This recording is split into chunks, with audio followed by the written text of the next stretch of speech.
好了，这个本集的节目就那么快速的开始了。在我一个人承担所有的工作之后呢，终于顺利的接到方恩格，并且让他顺利的来到办公室。所以这个 Ross 最近过得怎么样？我很久看，我一开始 TikTok 就说我是复制内容，是你长相，你因为出现两个你，是不是？就是后面那个图片跟你长得太像了。你真的误会了一件事情。什么事情？我今天为什么能够来？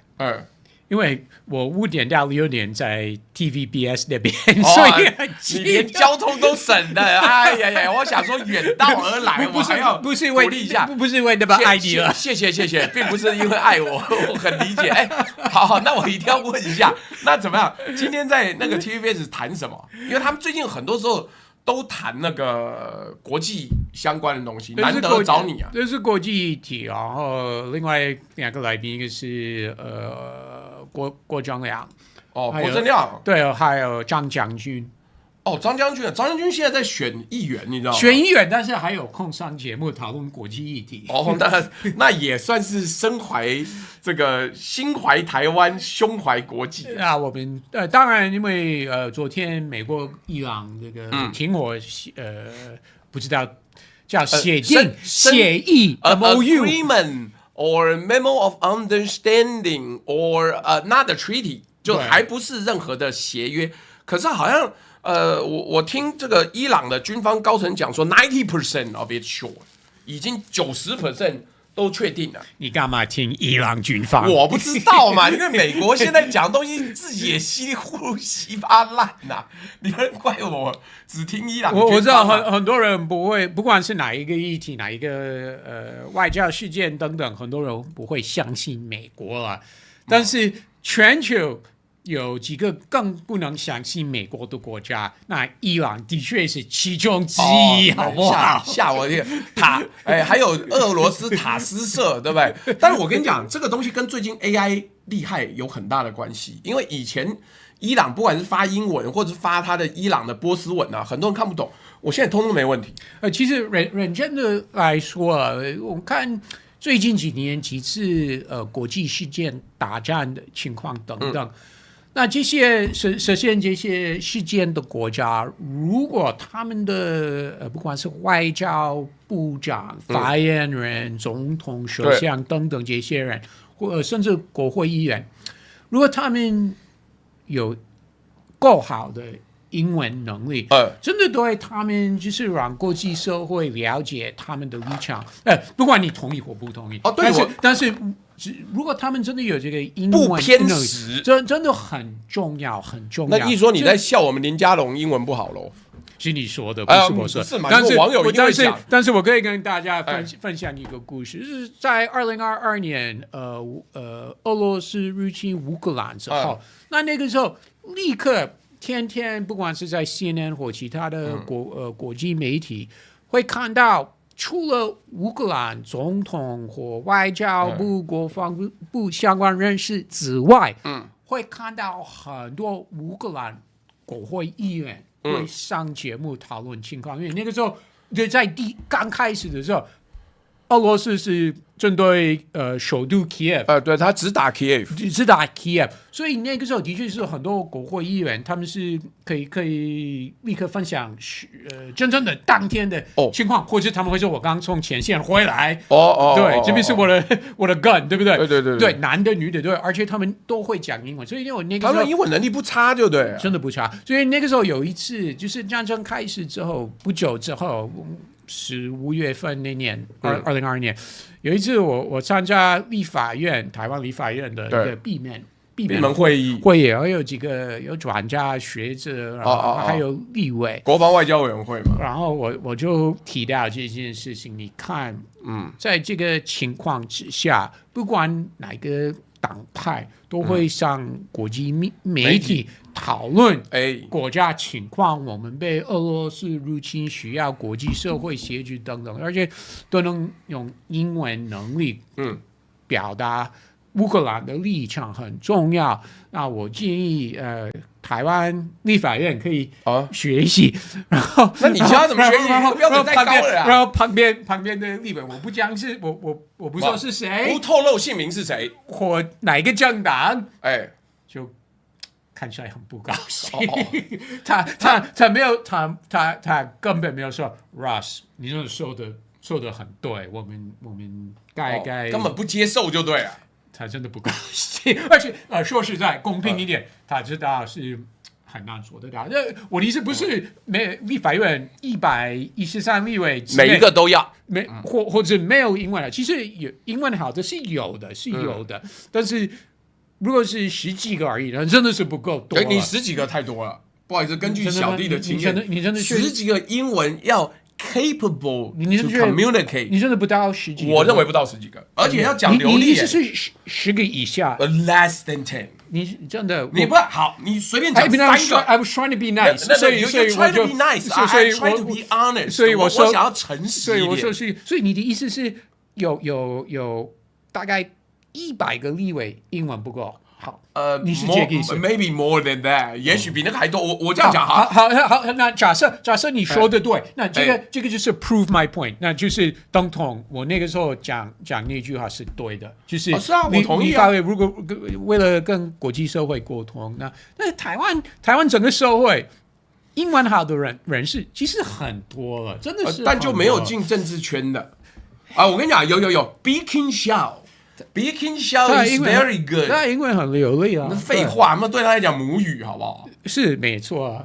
那好。你刚刚我说几个例，来，你就给我说3个，好不好？你告诉我哪3个立委的英文非常好，让我 enlighten me， 让我受启发一下。可以包含前任的吗？前任什么？你在我面前讲前任，我忽然想到这个台派攻击你有个很下流的说法，就讲前任，讲 X。但好，不管。好，我讲一个三个。好，我讲一个民进党立委好。民进党立委谁？其实王定宇英文真的很好。他英文真的很好 ，Seriously， 真的。看我听他讲过，我听不出来他英文很好他英文真的很。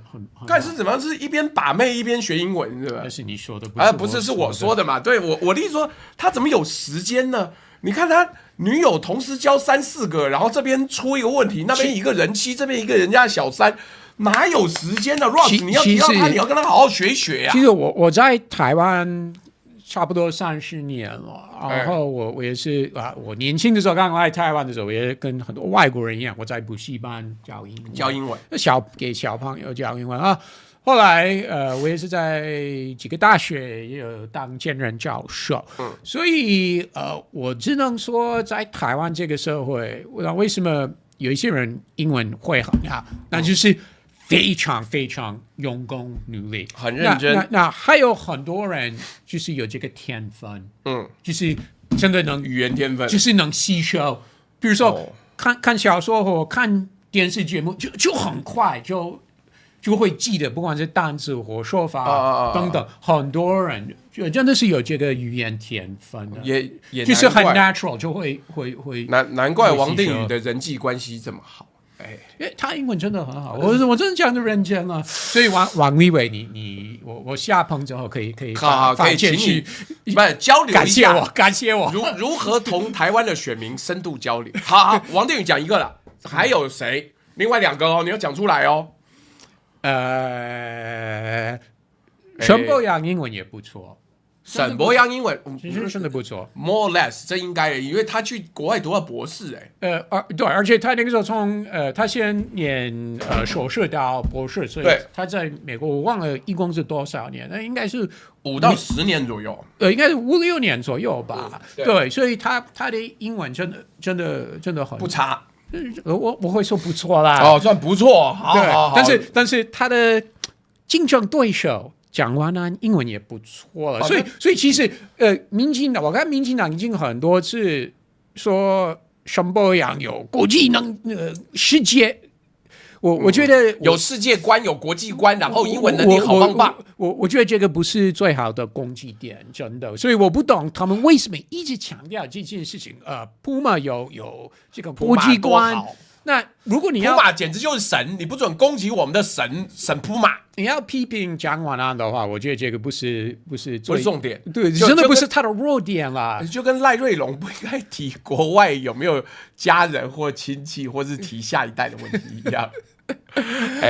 对，没错，好，真的，你要批评蒋万安，你就说时政方面，你说你提一个具体的问题，对，他在哪一个开发案或什么的。有缺点就好，因为说他没有国际观。王定宇是成大外文系，我都忘了，我都忘了。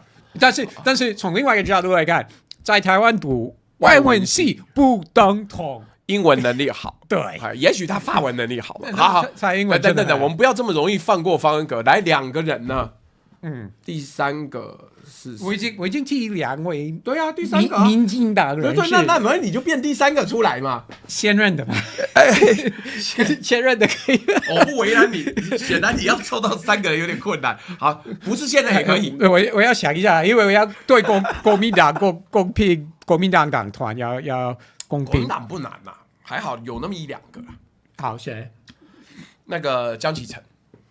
对啊，英文也不错，而且他现任对，还有美国 PhD，你看还要我救你吗？谢谢你，对，我跟国民党没什么关系的。对了，怎么样？其实韩国瑜也会讲一点英文。不，但韩国瑜我跟你讲，韩国瑜就是那种 Bill Captain 式的英文，就有点像当年越南的那种饭店门口的那个警卫啊，或者那开门的门童，Bill Captain 一定讲的。1口6英文，但不一定很精准，那100%可以沟通，对吧？我说的没错吧？他绝对不是很 elegant 的，就是everybody let's talk about something we are going to think about。No， 用英文演讲应该是对他有困难。江启臣是没有问题，江启臣是没有，他可以用英文演讲。那没有韩国瑜可以用英文生活没有问题。你现在把他丢到德州去，除了腔调之外，他应该都可以生活。跟外宾自我介绍是没有，应该是没有问题，是没有问题。他至少会说 "I am the president of the legislative yuan." It should be chairman。他不是英文是用 speak， 美国是用 speaker， 对啊 ，speaker。什么 chairman？I'm sorry， 抱歉，我现在。你英文真的比较差，你英文真的不如王定宇。不行，我不如王定宇，我没有办法，真的，我的人际关系也不好。但是从早中华民国的官方翻译是 president，不管是监察院、考试院 ，president of legislative yuan， 对，真的这他妈今天真学到了，我也觉得很奇怪。这到底是什么样？如果你上网看一些，尤其是比较早的官方资料，会用 president 这个字。但美国的参众两院都是 Speaker of the House 嘛，对不对？或 Speaker 怎么两院是 Speaker of the House？ 只有一个 House 好不好？只有一个 House， 对不对？这一院是 Speaker of the House， 那另外一个是 Speaker of Senate。我们不会用 Speaker， 我们有多数党领袖，Majority Leader。是等同 Speaker 的，真奇怪，我们到底是对应哪一个国家来翻 President 的？因为一定有某一个参考依据，这也不是上下议院啊，也不是英国体系的，但为什么我们立法院会是 President？ 因为从小是用这个，这个你再要问谁？我怎么会知道？到底要问谁？孙中山，五院是他的 idea 好不好？但五院是他 idea， 现在他英文也很流利，不是吧？现在民进党已经变成五院的拥护者，你可能都还没有经历那段时间，是民进党是主张3院的，他是主张三权分立的。我知道最近几天因为提名监察院院长有这个议题又闹上来了。不是，我跟你讲，我现在为什么不谈政治的原因，是因为我认真要谈，我都不知道自己在干什么。因为以前民进党是反对考试监察院，是结果现在蒋万安国民党的说要废监察院，然后民进党的沈伯洋说你怎么可以废监察院？这样子是一个让我们没有办法动弹，巴拉巴拉巴拉巴拉巴拉。我想说是我在做梦，还是他们讲错了？但是国民党支持废弃考试院或监察院，他们怎么跟孙中山交代？对，你知不知道我要说这句话？因为我知道，因为网友刚刚讲孙中山都死了，你还去问他责任？我说这没办法，是他定出来的责任，但没关系。对，我为什么提讲英文这件事情？因为他提到伊朗。然后伊朗官方是怎么说？我当然不支持伊朗，但是经常他们官员，不管是外交部长或其他官员，经常也是上外媒或自己在 X。你看我们美国公司对他们那么好，还给他们平台，那那你要问伊隆马斯克啊，人家最近才大赚钱，好不好？他们经常是可以为自己说话，那不一定国际社会会接受，但是他们至少他有个发言管道，而且是自己呢，是自己操纵的，对，他不用请来别人帮忙了，对不对？那这个我真的觉得这个很重要。那你这样讲，但是 YouTube 就很贼啊 ，YouTube 把 Russia Today 封掉了，你知道？因为我以前常常偷 Russia Today 的影片，结果现在偷，他整个 YouTube 上面看不到。那你就去看，去 Rumble， 因为他们都在 Rumble， 他跑去 Rumble 了，对。Russia Today 都在 Rumble 啊。好，那我去找一下，因为要偷那无版权或者不能告我的影片，这种官方通讯社最重要。而且我接受他们的访问，你那一个片，你要一直点 like 广告哦。好，我去找一下，好不好？这个但好，我偶尔会接受他们的访问，没有什么不行的，他会给那个访问通告费。没有。好，那 India 也会吧？但是会啊。很多人会问我为什么接受他们的访问，有什么不接受了？我以前也会接受大陆的官媒的反正大陆都是官媒。我以前也会接受央视英文国际台的访问，还有凤凰。后来没有再邀请我。哦，那对方不邀请，因为以前他们要偶尔还是要听不同的声音，本来就是啊。那你偶尔也要发出不同的声音。如果我上他们节目说习近平怎么样，那他们就不会再邀请我，也不是，他们就不会播了，你也不用担心，也不会再邀请我，对不对？那我立场，反正大家都知道，我上节目的 style 是，不是说分析了，我不是说那个人好坏或怎么样。然后不管是大陆官媒或俄罗斯官媒，我觉得邀请我啊，如果我有机会表达，然后做分析说美国的想法是怎么样，不管美国是谁执政啊，比如那个时候中国最后一次邀请我是2018年啊，刚好他们也真久以前了，贸易战开始的时候8年以前，然后我就讨论说为什么川普会发动贸易战，然后为什么还是会有国内的支持，然后他们主持人一直问我说川普讲对，因为中国会报复，所以对农民美国的农民会有后果等等。干嘛那么担心？他们一直要我说川普这样做很蠢等等，但是我是做分析了，那他们就没有再邀请我。那我就发现，如果他们要找外国人上节目的话，那很容易找到会说川普很坏或拜登很坏，缺钱的。那这个不是我的 style， 所以他们就没有再邀请。那俄罗斯官媒一样啊，如果他们觉得他们不能接受我的发言，那他们就不会再邀请我。这还好，就这么简单，合则来，不合则去嘛，那就没什么好讲了。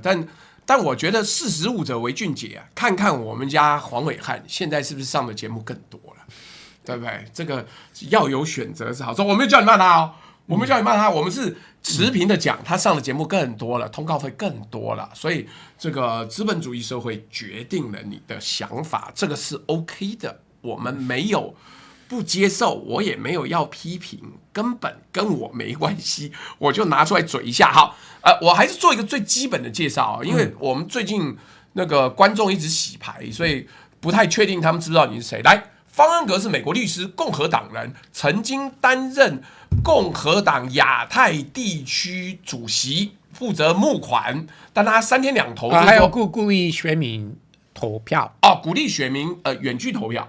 通讯投票，对不对？好，那所以他是美国人，是共和党，是犹太裔美国人，3个身份加在一起，请各位好好体会。犹太裔是一个身份吗？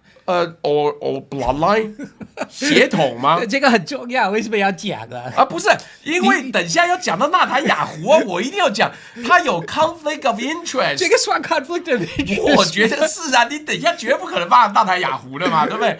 但我同意，我接受，所以我要先帮你做一个宣告。我也是台北市犹太协会的创办理事长。创会理事长，创会理事长，然后什么台北市什么青年协会什么的，你有当什么东西吗？亚太青年协会的顾问。对啊，你看我都帮你想起来你的工作，我也是台北市政府顾问。台北市政府顾问是在哪个领域的嘞？你不要跟我讲想不起来哦。他们有几百个顾问。这个是 no pay 好不好？好 no pay， 那 no pay 你还是要记住，因为那个东西可以拿去骗钱啊，不是？就台湾很多人会讲，很多人吃这一套。好，等等，网友还说 AIT 未来的处长没有你想太远了，最近状况不太好。来，我们先讲，今天的题目呢，都是照着方恩格律师啊，最近在脸书上不停的发问，我把那些截图通通丢给 AI， 然后 AI 说，那我们今天就定个题目，叫做方恩格律师的7个疑问。7个，你有7个，而且我才剪2天就7个。你看你最近发文多密集，我还没有弄到上一次是什么时候，不管有7个，我们把7个问号先讲，我让你提醒一下，好吧？这样就回顾一下。你看我眼前就有我整理出来的东西，来，7个问号是哪7个？第一个，巴拉圭。台湾要花$2亿在南美洲唯一的邦交国盖资料中心，那这个钱在买什么？我可以插嘴一下，你要不要等我先念完7项？好了，我后面等一下就一个一个调了。好，快！第二个是国安局，礼拜天公布策反中国官员的联系窗口，还配了一支 AI 影片。问号是这是情报工作还是做给台湾人看的？第三个是太平岛，中国船6月11号侵扰太平岛水域，外交部6月13号才发声明。问题是小编请假了吗？那保卫太平岛到底是谁责任呢？第4个军情局，美军据报首度进驻台湾军事情报局，问题是这是合作还是接管？第5个，台北市拿到了新加坡的李光耀世界城市奖，问题是这个奖是怎么来的？第6个跟第7个，把镜头转到美国，川普一边夸习近平是绅士，一边骂一边骂以色列 ，He's fucking crazy。而且我们这边不用逼哦。就因为本台是直播节目，因为 NCC 没有管你，没有管，所以问题是美国对盟友到底是什么态度？这对台湾的坚若磐石是什么意思？表面上7个互不相干，但问题是这件事情值得讨论。我们就从巴拉圭先开始。你刚刚不是想插嘴，先插嘴。我们不知道台湾要投资多少，因为那个新闻写的很有点模糊。他说台湾有替这个巴拉圭一个治疗中心 ，Paraguay 对，的确有替这个投资计划。我查到资料，据说是$2亿。$2亿，这个真的 cost， 但是 Bloomberg 或相关新闻没有清楚的说台湾全部都自己就他说要盖一个资料中心，这个资料中心价值$2亿，但没有说都是台湾做，对，没有说全部都是台湾自己投资。那后续台湾政府的相关就是台湾控管的钱，比如说某一些基金，台湾民主基金会、国合会，对，在地的合作什么之类的，对，或许部分是从那边来的，或者台湾的叫什么公股银行会借部分的钱是由他们借给，也有可能，或者台湾企业可能会在政府的用他的说服力之下，也会投资一点钱。我们在那边比较少企业，对啊，因为那个市场太小了。你看巴拉圭上一次出名的是这一位。你为什么插嘴讲这件事情？不是，因为我一直在想，我最近是不是有看到哪一个？这个跟我有什么关系？这跟你有关系啊！这个最近世足赛，这个跟台湾投资治疗中心有什么关系？有，因为大部分的资料呢都是在发这一个，各位，这个叫 La Lisa Requirement。各位可能还记得上次的那个世界足球赛的时候，巴拉圭出了一个以手机著称的一名加油队员，就他。那所以是巴拉圭人。你要讲 Paraguay 跟世足的话，那就讲上礼拜外交部长林佳龙，你有看到他发短片吗？没有，我其实他在连我看 X 都在看，他在连署跟 X 都发短片说台湾支持我们邦交国 Paraguay 跟 Haiti。那我就 Haiti 对 Haiti 那个Prince de Oid 是不是就是那个太子港是首都的那个 Haiti 吗？也是邦交国，也是 Haiti 是我们的邦交国。对，海地耶，对，就那个黑帮比政府还要厉害，一个月可以杀几千人的，海地也有进入实作，你不知道吗？所以不是因为我被搞乱了，所以我今天觉得好。所以林佳龙部长发短片说台湾支持 Paraguay 跟 Haiti， 因为是邦交国。那另外那怎么不支持日本哦？你看我们多勇敢。另外萧美琴也在 IG 也有发短片，萧美琴在 IG Instagram， 你跑去追萧美琴 IG 干嘛？发短片就是跟古力人对看，他们都穿。球服，古力人穿美国的，那个是不是叫 Jersey？ 没错 ，Jersey 对。然后萧美琴穿 Paraguay 的，然后就是也是，其实我觉得那个 video 很 silly， 我真的觉得很 silly。Anyway， 那明明是台湾是支持 Paraguay 跟 Haiti， 那你为什么不支持美国啊？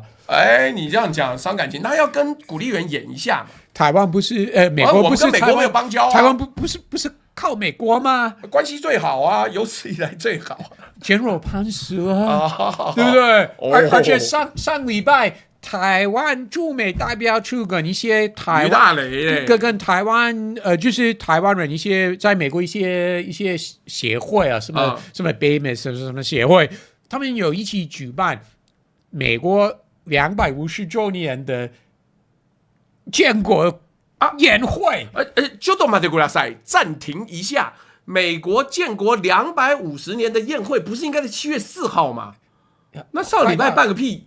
因为你要租场地可能很难，租不到是吧？对不对？所以台湾政府是，你不觉得很奇怪吗？为什么台湾政府要住？我们大家有帮过生日，很高兴嘛？没有邦交，还发新闻哦，还发新闻，没有邦交国的国庆，为什么台湾政府还要办活动？你看刘冠超还说那个影片是他贴给 Ross 的，因为我们只剩谢谢你刘冠超一直在那边寻这个各种各样的这个网络上的内容。好，据说当年海地总统夫人被攻击时，好像还躲进中华民国大使馆。你看，我们有在庇护，但是认真的说，我已经在过去几年，我在节目还有在网上说很多次，台湾不管是警察单位或者军方，应该派兵维和队到海地去。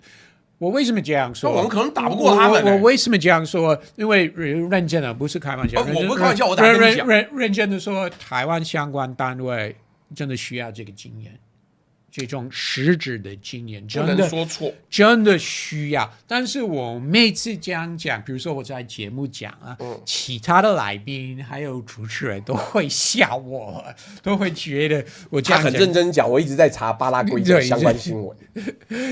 他们真的觉得是不可能，台湾不会这样说。但是我真的觉得台湾不管是警方或军方，真的需要这个经验。好，我基本上就其他都不考虑，我同意这件事情。但是海地这个危险度远高于你想象，你知道，所以才需要这个经验。他妈这么危险，我们部队就这么少了，去死一半怎么办？所以首先是可以 volunteer， 那 volunteer 当然是可以给比较高的薪水，对，可以。但我讲一下为什么我说海地那边很危险，因为第一个。海地在去年的无人机界最大的新闻是，他们的政府容许警方用自杀式 kamikaze drone 去攻击帮派分子。也就是他载炸弹去炸帮派分子哦，没有逮捕，没有这个宣读权利，没有判刑，就他们直接炸，炸了死了就算了。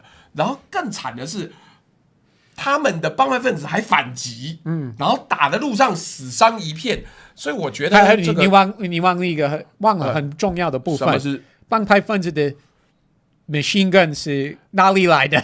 这个这不好意思，你不知道吗？我听说有一些是有小弟我们的这个台湾 Made in Taiwan， Made in Taiwan， 据说他们还夸奖说这个步枪不错用。这个是好还是不好？我不知道。好，我不知道。来，这个等等，出兵为和，这我是觉得你要想他们这个这样讲，我觉得还就算了。而且上礼拜 Ross 还贴一个东西问我说看真的假的？于大雷啊，不知道在哪里，是接受 Fox 访问还是 CBS 访问？你说带那个 Borg， 他说那个 Star Trek 什么Star Trek 那个我忘了是哪一个访问，没关系。好，我就直接讲于大雷呢，他现在是在智库演讲。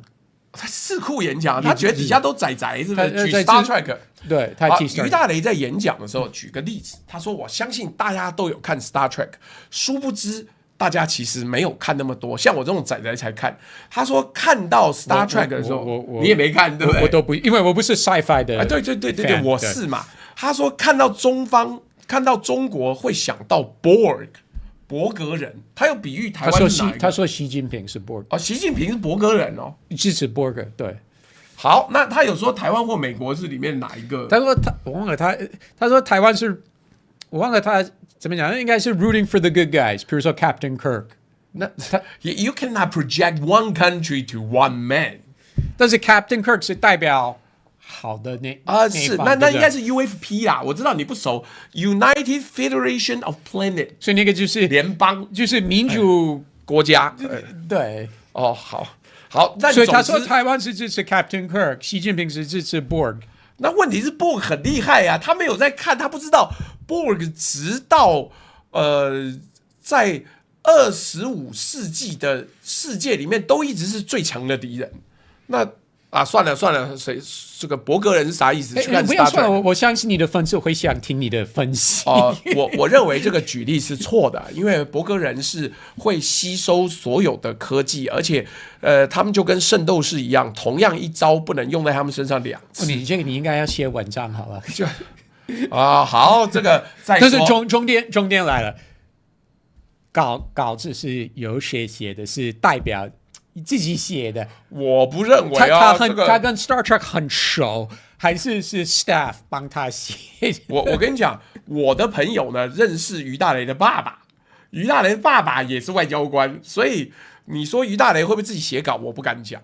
但这件事情就很奇妙。好，我们拉回巴拉圭啊，不然一家伙讲不完。但你刚有讲一个台湾提早1个多月办了一个庆祝美国独立建国250周年的会议，那有冠盖云集吗？有很多很厉害人来吗？这个很重要。我在脸书也有评论。那按照台湾媒体，包含中央社，那就是官媒，他们就有提到2位而已，2位参议员是吧？不是，不是。重点来了，重点是什么？重点是这个活动是，如果我没记错的话，是礼拜6晚上办的，在华府。礼拜6正常应该大家都有空啦。我还没讲重点。好，重点来了，国会休会了。休会了。他们上礼拜就都回去了，都回去了。所以我在脸书有提到，这个真的是规划的缺点。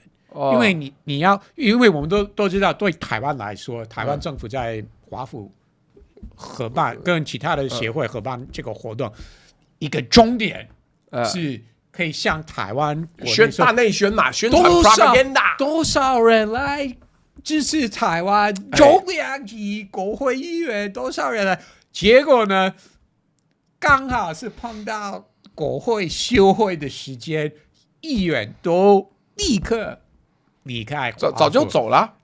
他们第现就会一休会就当天晚上就会离开了。这个我帮忙补充解释一下，你想想看，台湾的立法院，你只要一休会，所有人都跑回选区，因为要去跑丧事，要跑去参加婚礼，要跑去陪人家吃饭，要办下午的这个客厅会，然后要到处负责剪彩，所以都走了。所以你如果是周六会期结束之后办在华盛顿呢，大概就只有华盛顿的参众议员会来，所以然后就这个不是一般的 weekend 就回到选区，这个是几个礼拜的休会 long vacation。对，哎，不是 vacation OK， long leave 也不是 leave， 好 leave 也是放假的意思，好不好？他们回选区履历为选民服务，好不好？选民服务时间，对。但华盛顿州华盛顿特区也有2个议员，不是吗？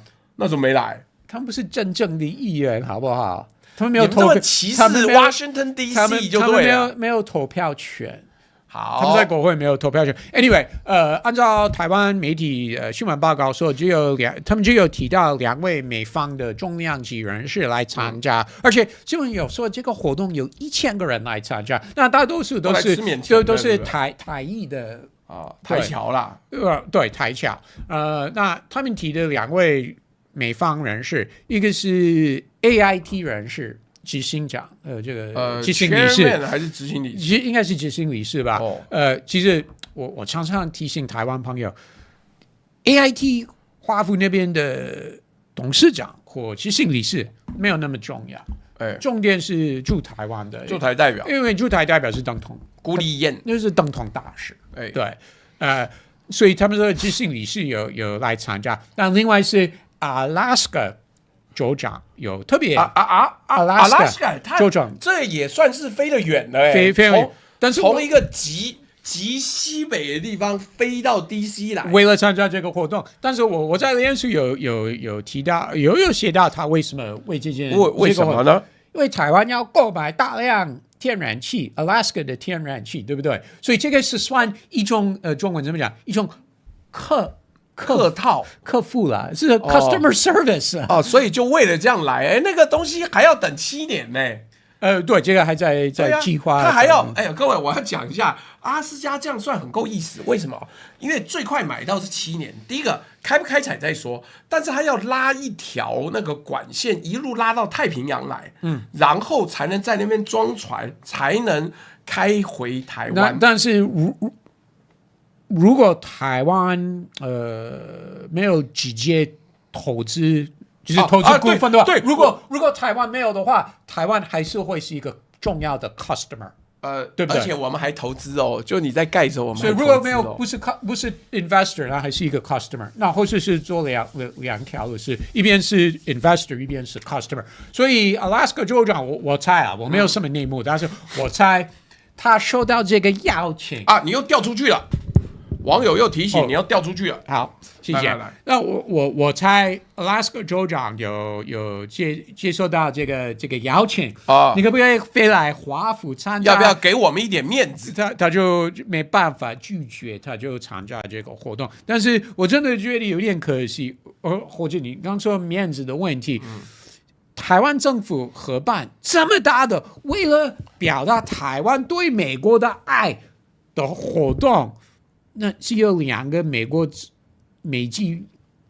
的美洲政府人士，只有2位来参加而已，或许有别的来参加，但是台湾媒体就有提到这2位，也没有别人了啦。他不是你想想看，就算他最后1秒钟来，台湾一定把他写标题头条嘛。如果有参众议员，有一个政府官员迷路了走进来吃饭，都会被写到头条就没有啊。所以你说面子的问题，那可以说是美方不管是什么参议员、众议员、其他的州长，因为其实台湾像很多州是购买农产品，我们还是什么姐妹州什么东西的，所以只有一个州，台湾办这么大的活动，那只有一个州长，还有 AIT 的执行理事长，那真的是不给面子了。好吧，那真是很遗憾。但我们接下来还是要回到巴拉圭。你看，我给你看，我做的图多么刺激！哇，巴拉圭 Paraguay， 因为我一开始就想说，在巴拉圭建这个资料中心 data center，到底有没有问题？就我查完之后，电不是问题，不是问题，它是整个真的是有 Latin American 最大的电力进出口国，所以一边是有，另外一边是便宜。是好，所以基本上以市场而言还不错。这个不是那重点来了，不是市场好，因为人口小，也没人买，对不对？对不对？所以那重点来了，到底为什么要在那边盖一个治疗中心？那你看这个可不可以教我怎么念这个水电厂的名字？哪一个？你说以太布吗 ？iType， 以太布。这个我也觉得，不，它的念法是 I， 我也觉得很奇怪，是不是拉丁美洲这个是西文还是葡文啊？这个应该不是西班牙文，这个应该是原住民。原住民，他念 iType， 还蛮奇怪 ，iType。好，所以我这样讲，你各位看我后面的图就知道，它已经占了巴拉圭90%的电力是没有问题的。那巴拉圭的电价也便宜，投资资料中心也合理。那从电的角度来看 ，OK。但是问题是 ，Ross 跟我们讲一下这个投资案哪里不太对劲？就是为什么要选择在那边？当地不是很大的市场，因为人口小，不是目前不是根本不是一个金融中心，不是南美洲的金融中心，不是 AI 中心。我刚要讲这个，如果你看中南美洲的那科技龙头在哪里，那不是 Paraguay， 我不是在批评 Paraguay， 就是讲事实嘛。Paraguay 就不是了，所以那边人力也少了。你要找人才的话，那当地是很难找了。而且你在那边盖治疗中心，那相关的资料还是要从其他的国家输到在那边再输去。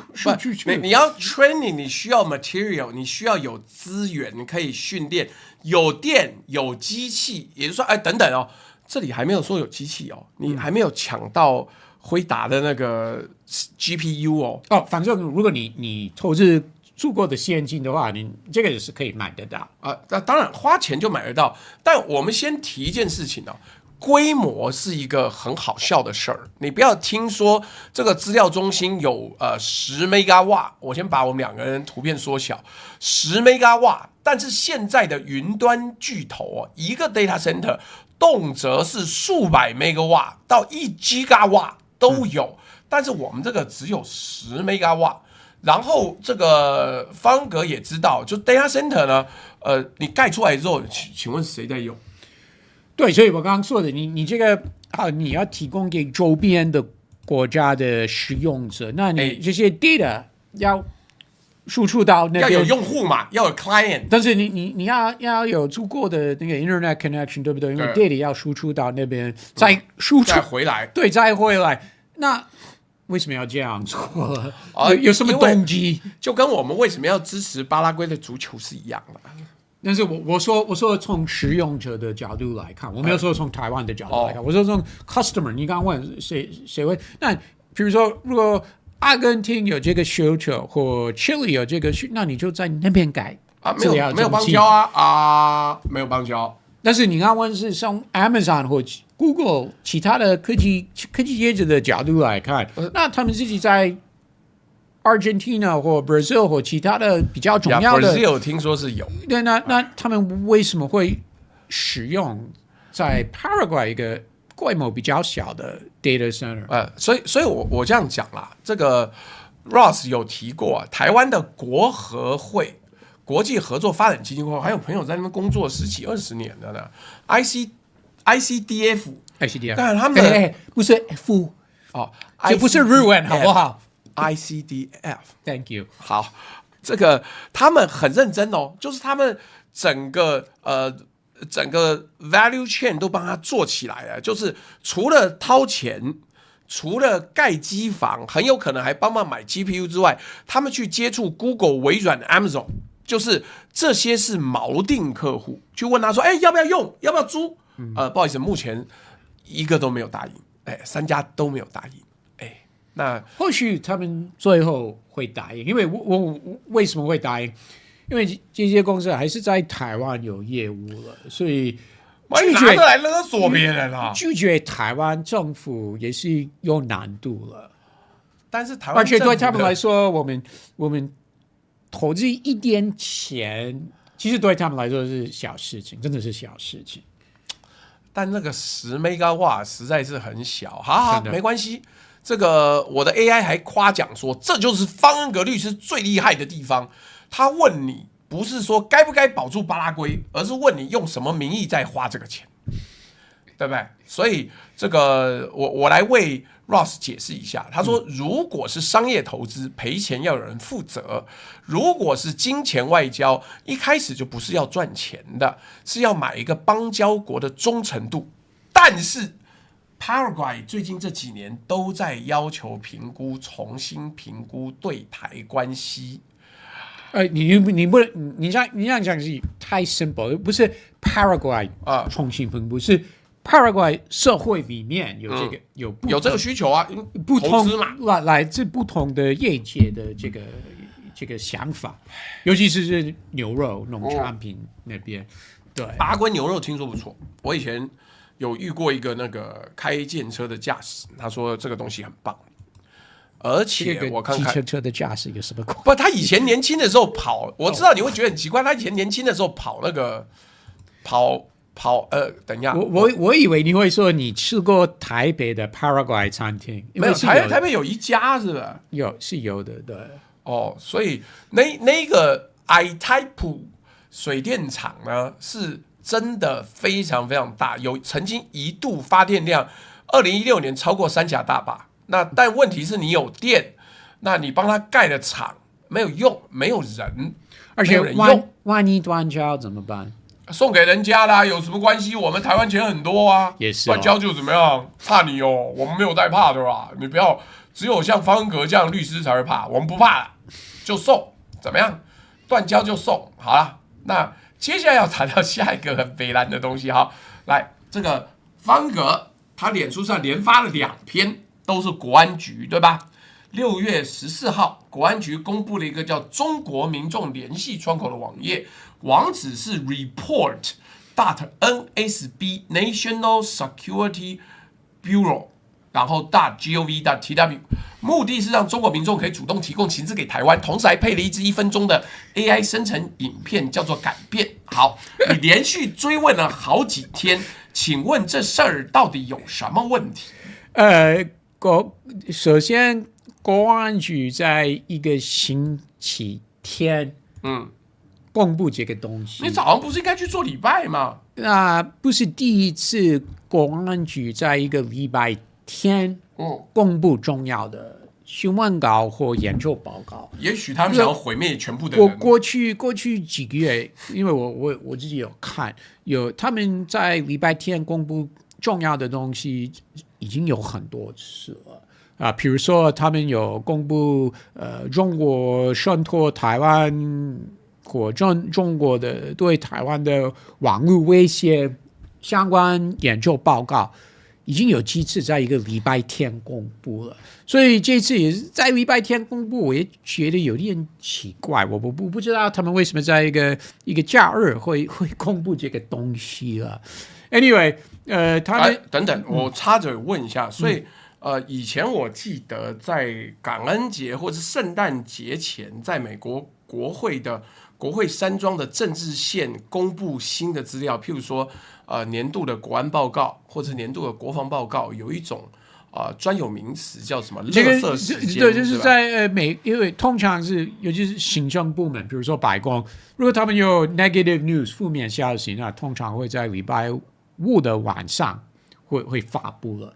因为那个时候很多记者已经下班了，下班回家，而是进入 weekend， 你进入周末，所以这个英文叫做 Friday Night News Dump。就是把这个 news dump 出来，但也不希望大家都报道。对，但是你不得不发布，因为你没有选择。但我们是不是更厉害？我们 Sunday News Dump。但是这个东西不是一个 dump， 不是不想人家看到的，对不对？你怎么知道 ？Maybe action speaks louder than words。或许好，假设是这样说呢，你的意思就是我说国安局那边有压力这样做，他们来得做，但是不能拒绝上面的指示，所以他们就在一个礼拜天公布。你是这个意思吗？我觉得不然的。或许是这我不知道，但是我真的觉得他们在礼拜天公布这个东西真的是有点奇怪。对了，Rose 意思说时间点会泄露意图。你真心想推广，跟一个你必须做但不想太江郎的东西，我觉得要推出时间不一样。你要推出这个东西呢，你最好在礼拜一或礼拜二你开一个记者会，然后局长甚至上面的单位就是国安会。那你找国安会秘书长，然后好朋友啊，然后国安局局长一起开记者会解释他们为什么发布这个影片，他为什么开这个不知道中文叫什么通道，就是提供给中国官员 channel， 对这个 channel 提供给中国人士给泄露秘密给台湾，那你就大方的公开解释。礼拜天我真的觉得有点奇怪。就他们也尽力了，就可能我猜他们也不太想做。或许你要讲精准一点，政治任务想做，比如说局长不是职业情报人士，对不对？对。他是一般人哦，哎呀，或许他很厉害，你不能说他是一般人啊。他是一个，他不是上班族啊，他是一个资深情报官员。但是他 background 他是学者，然后财政府来政府就反正外交跟国防方面，我们知道。财政府来政府是拉进来很多局外人，不是职业军人或职业情报员或职业外交官，对不对？英文叫做 political appointee， 所以他们这方面 political appointee 很多。那国安局长也是 political appointee， 那或许是他的 idea， 不知道。你刚刚说不想做，那或许是职业情报员不想做，但是他们有压力。那他还要用一个 AI 做一个影片出来哦。不行，你把案子发给我，我现在用 AI 做很容易。现在影片哈，影片只有1分钟，但是我在脸书有怎么讲到几个，我觉得你看完了那1分钟，对，花1分钟看完，真浪费你人生的1分钟啊！第一，他们有 focus 在一个官员，一个中国官员。第一，他穿的是那种毛装，是不是？还有人今天这个是还有人中国官员还上班穿。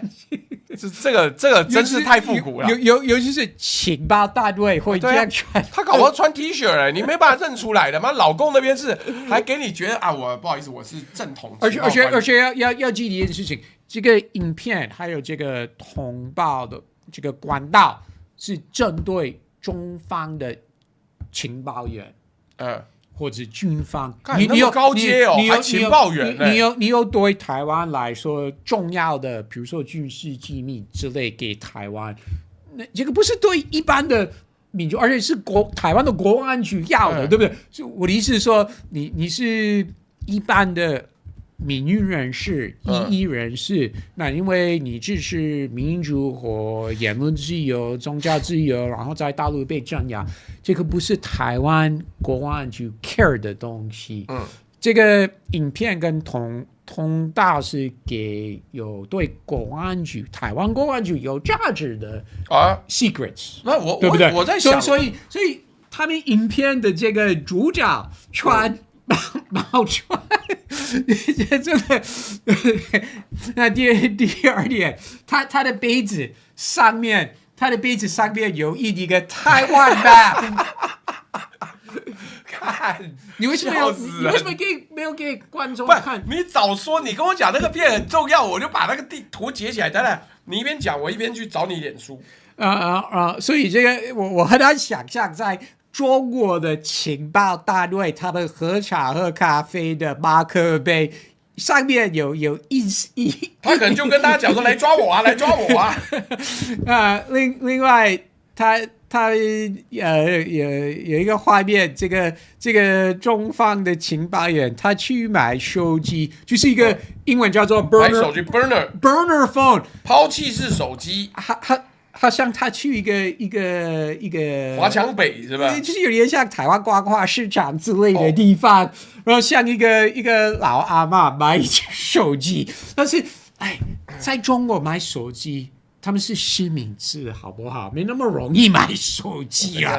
而且如果你要把你买这个手机拿来用，把 secrets 好找到了，给各位看一下，看到没有？它的那个杯子上面还浮雕了台湾，这真是一个暗自彰显自己是一个反舰，然后对台湾有了强烈的爱的一个做法，非常好。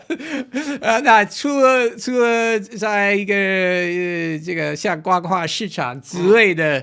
电子商品市场买手机对吧？另外最后一个画面，他坐在一个公共场所打字给台湾，是这个多半是华强北买菜的这个画面，好不好？对，那这个有一个阿嬷卖了手机给他。奇怪，如果他这个情报员真的要变成一个。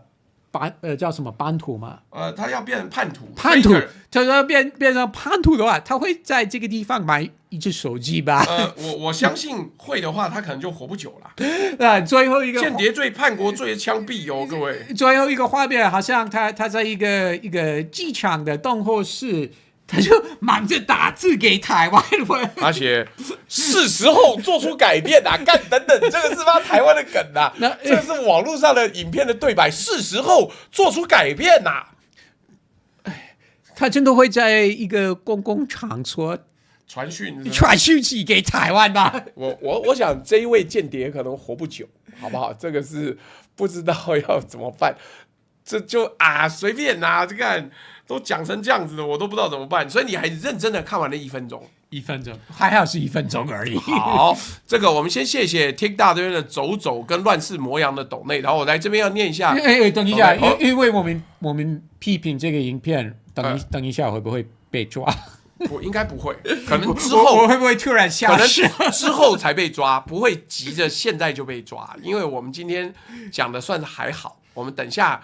还要因为我相信国安局是你的粉丝，他们应该在看。你不要这么说，我们这边走路可以到国安局，你知道吗？我不想知道，我不想知道，好不好？就在不想知道，就在你走出我家之后，然后往右转，大概2分钟就到了。好，等一下我念一下抖内，好。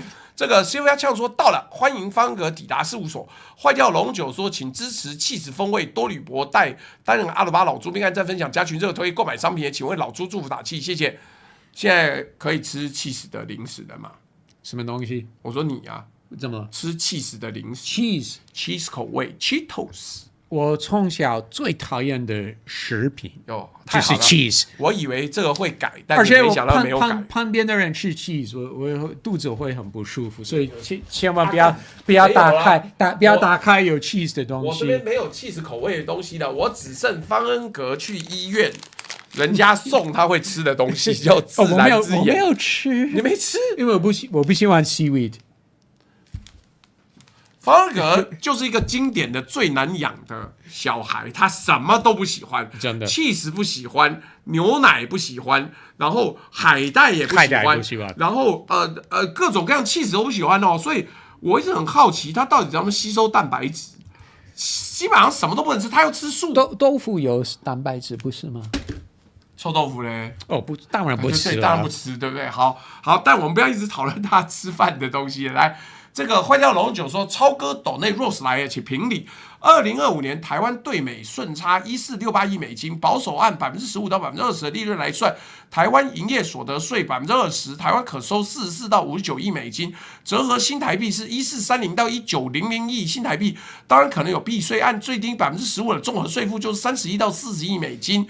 新台币是1000到1300亿，而台湾常规补贴劳保是540亿新台币，额外救市补贴是1300亿新台币，加起来1840亿。你说这么算，是台湾人现在是不是美国公司养着？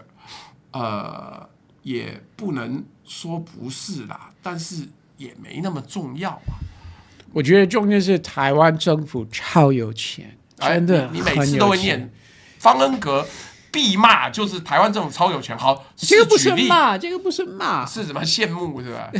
这是台湾真的，所以人真的说，美国每年美国国防预算每年都有一些补助台湾的法案。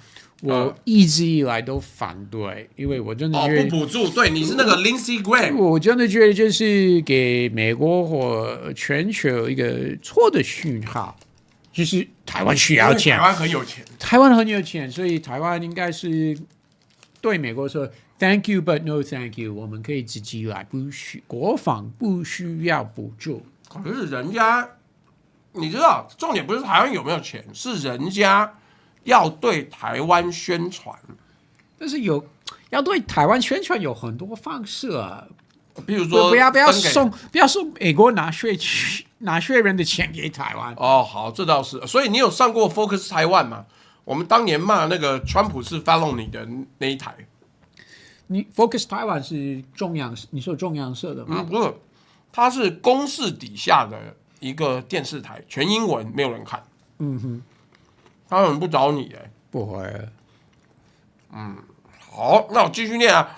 这个还是望说，海地应该把丧尸巫毒术传授给顾立雄，这样子把不愿意当兵的青鸟被解放军挂掉之后，就爬起来说：“抗中跑来，中共就会被这个 biohazard 吓死，放弃统一。”来，这个坏掉龙九说，超哥说，台湾正要支持巴拉圭是很白目的事情。如果美国小组第二32强就是机组第二，机组有伊朗，如果伊朗第二，美国时间7月3号在德州踢美伊大战，万一伊朗又赢了，台湾人是不是蓄谋破坏老川的250年庆典？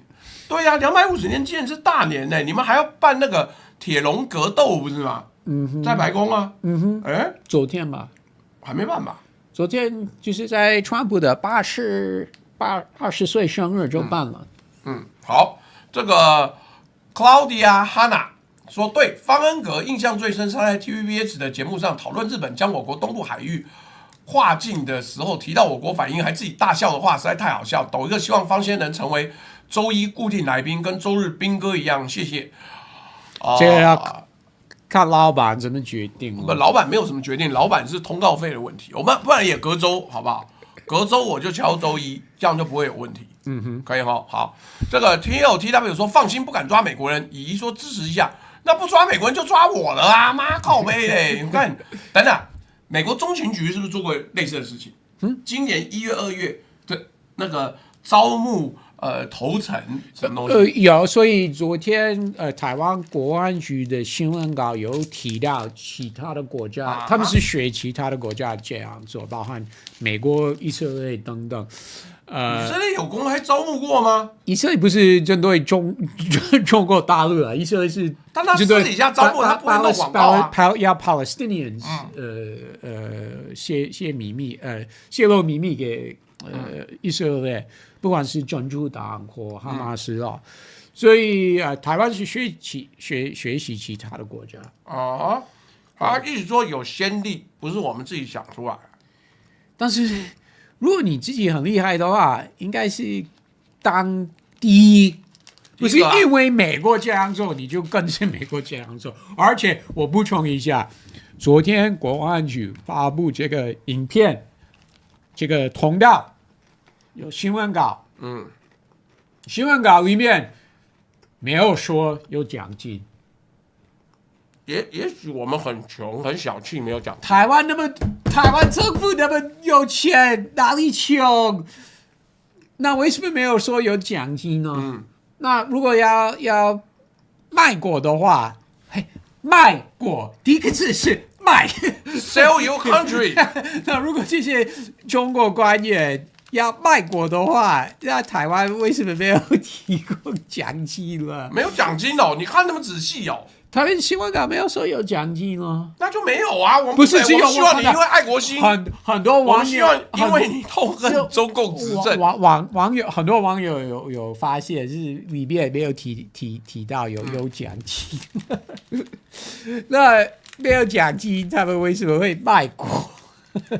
还有没有利益？我们不要讲，只讲奖金利益嘛。是为了民主吗？因为他们喜欢台湾民主或自由，就会卖国吗？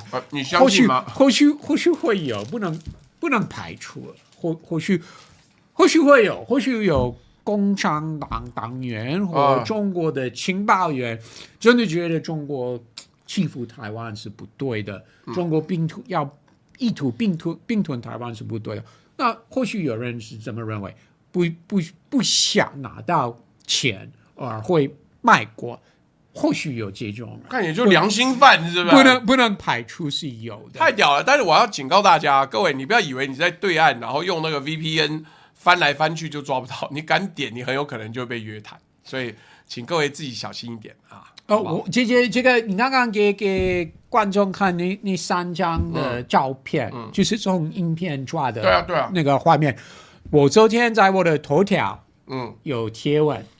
你他妈通匪啊！不是，然后通台。然后我当然我知道你要小心怎么写，因为如果你直接写台湾国安局，那就不会上课就根本过不了，不然你怎么写？过不了。我就说台湾公布影片要中国官员这样，所以其实有通过。看真的假的？有通过到目前为止，你要不现在查一下？我觉得有可能有通过，但是只有5个人阅读，所以就是很明显他们就是限流啦，没有丢出去。很明显是限流。所以你还有一堆钱卡在今日头条，对吧？有啊。太好了！将来有一天我如果能够去大陆，最近的问题是没有钱，之前是被禁管，就帮你把那个钱提出来，我们2:1分作5，就这样。不然怎么办呢？我提前要一个时间的，还有多少位数呢？你有大概算过吗？没有。会很多吗？不会很多。切，好，不会很多，没关系。所以这个没有讲义，而且还有一件事情，也是很多网友提到，除了新闻稿，台湾国安局新闻稿，除了没有提到奖金之外，也没有说会你卖过的话，台湾我们会给你保护。对，什么样的保护 ？Asylum， 那也没有提到。那认真的讲了，如果中国情报员要卖国的话，那当然最多会想去美国了，不会想来。当然了，来台湾，因为如果他们来台湾的话，万一之后真的统一的话，他们怎么办？他们也要跑去机场上飞机，对不对？那真的，他们真的没有讲详情跟会怎么帮他们离开了安装，都没有讲啊。这个我还是再宣布一下，这个有人在微信上抖了一笔大的，然后说他要定制题目，结果然后就不理我了。他抖了钱，然后我说好啊，那我先去买个炸鸡吃饭，然后他就离开我。是吃炸鸡是一个这么罪孽深重的事情吗？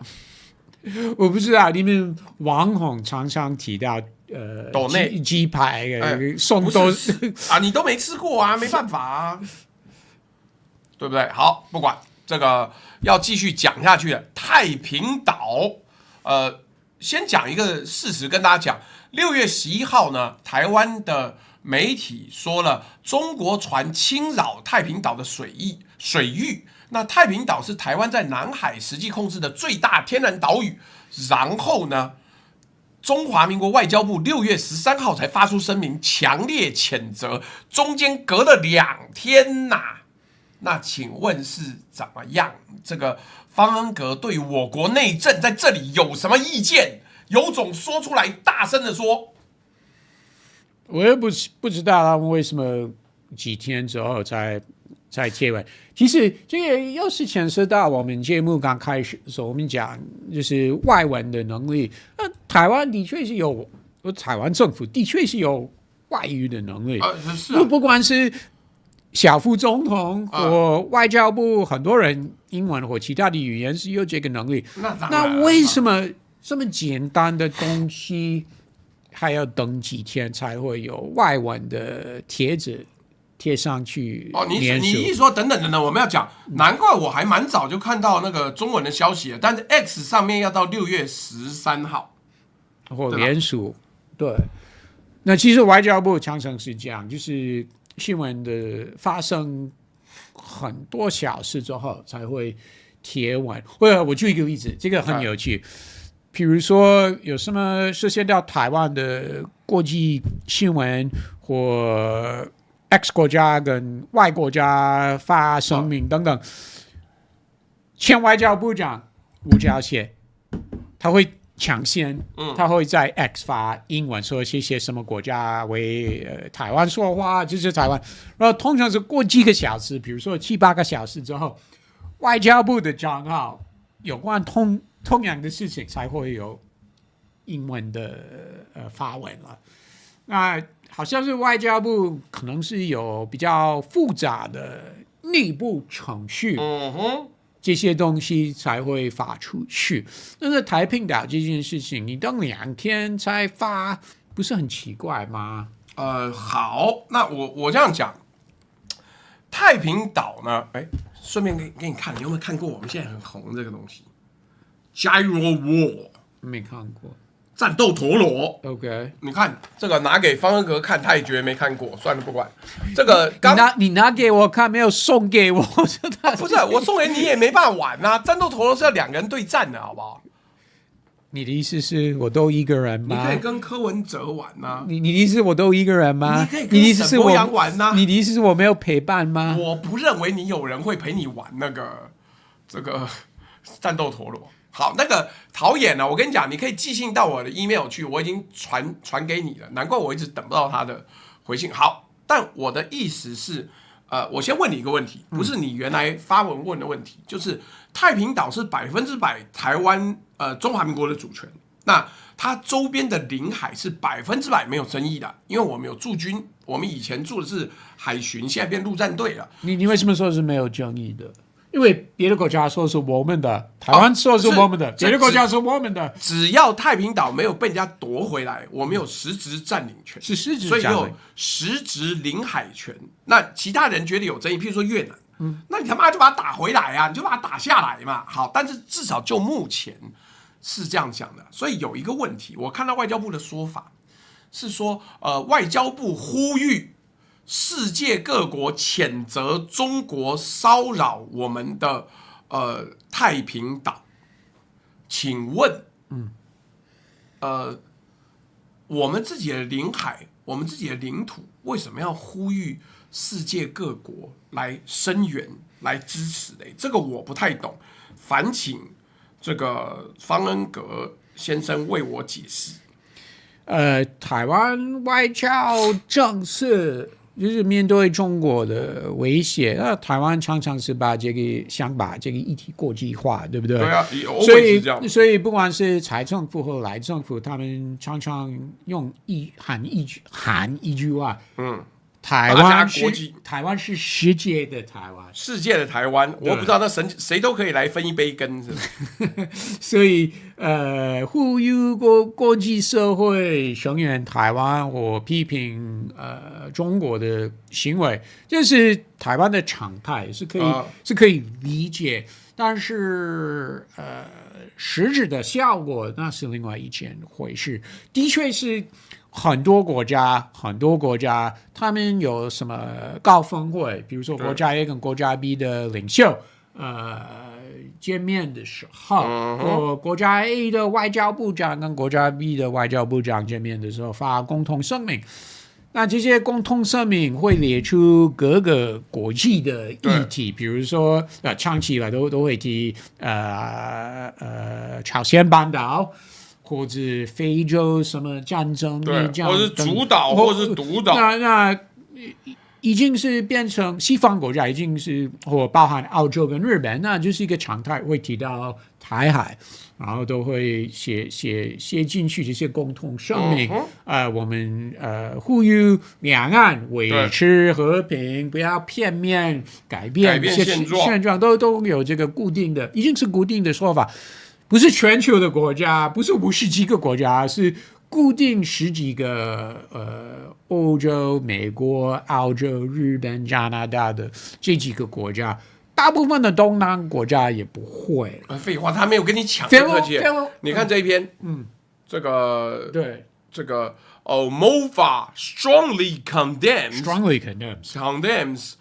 brazen and unprecedented intrusion into waters around Taiping Island by PRC government vessels urges international community to join the counter PRC illegal actions. 惊叹号！但是问题是 jointly counter， 那还有说是 illegal， 问题来了，因为国际社会也没有清清楚楚的认为这个主权是属于谁，所以有争议啊，南海争议啊，或者属于中华民国，那哪有国际社会会这样讲，说是属于中华民国？他呼吁完之后，国际社会一片冷漠。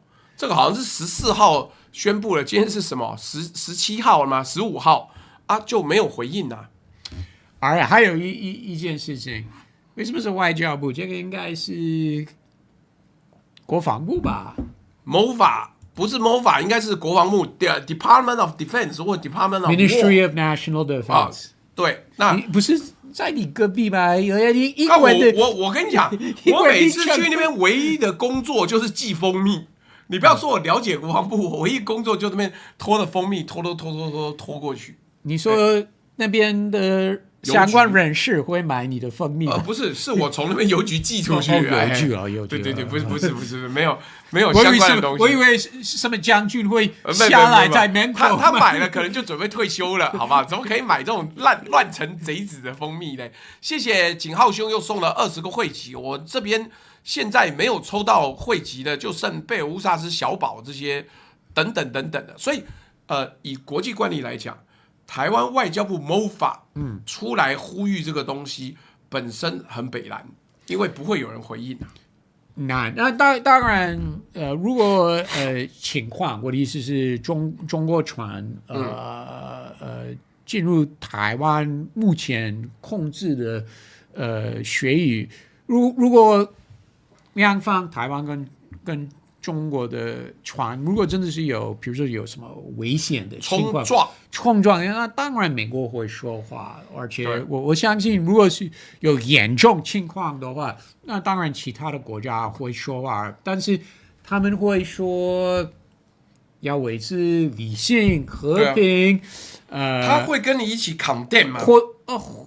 会，如果真的有严重情况的话，我相信美国还是会谴责中国的行为，但是不管是美国或其他的国家，有关主权这方面，他们发声明都会非常非常小心，因为是外国内政，会真的会小心是什么事。所以，如果他们要批评中国的行为的话，我说在太平岛这附近，不管是美国或其他的国家，有关主权方面，他们会很小心。他们写法会非常非常小心啊，不过他们当然不会黑白字写这个太平岛主权是中华民国，但不可能，这是不可能。那所以好，那你觉得到底保卫太平岛应该是谁的责任？因为是外交部发文，那国防部跟海巡署好像没讲话。那海巡署长跟海洋委员会的主委是管碧玲，国防部长是顾立雄，那到底是谁该讲话呢？目前就是很明显，目前类似的情况是外交部在领导。我说对国际社会讲话，那就是外交部。那你觉得它代表意义是什么？就是台湾这边要认为这个是国际争议，而不是跟这个。就是我不是单纯主权侵犯，而是有人欺负我们，那他是别的国。其实我们都不知道，比如说或许会是国防部那边，不管是顾立雄或传统以来，国防部那边是比较保守一点，所以他们认为没有这个对国际社会有这个必要这样讲，那或许。他们有这个想法，我不知道。然后海巡署那边，讲难听点，我们今天有讲英文能力几次了。我猜海巡署那边，你也不能怪他。英文能力应该是比较有这个能力的人士应该是比较少。不多啦。这个，但好，我觉得还是这样讲啊。每个部会都要抢着发谴责声明的时候，到底谁在干实事？谁在真的派舰去驱离？台湾开到太平岛要开个好几天呢，那飞机可能要8个小时，我有点忘了。那结果飞行时间应该没那么久了，8个小时不可能了。我记不清楚，因为是 C13 动飞。如果从高雄的话，应该不需要那么久。可能网友要查一下，因为我当初想要去太平岛，但没有去，因为本来想要去发鸡排，结果失败，因为没想到太平岛有养鸡。好，来各位进到了这个 Ross 的安全而且开心的地方，就是美军进驻军情局这件事情。中国时报6月15号的报道，标题很耸动，叫破天荒美军进驻军情局，说国际把台湾当成了解大陆的窗口，情报交换进入黄金期。那这个 Ross 为什么对这个东西有意见？听起来很正常啊，虽然这个台湾也不太了解大陆了，根本搞不懂我们在干什么了。4小时啦，从屏东空军基地起飞，飞往太平岛的飞行时间约超过4小时，回程时间顺风的气候因素大约需要3.5小时。好，就这样子，4小时。那你怎么对美军进驻军情局这件事情有意见？干你什么事？我不能说。也不是，我连跟你有什么关系我都不懂了。我要保密。就没有保密呀，没事啊。而且你也不是，你是看新闻，好不好？你不是说我有朋友这个告诉我们。首先每次有台美国防情报合作的新闻，我不希望，不管台湾媒体、网友等等或政治人物啊，我不希望每次有类似的新闻就会很自嗨。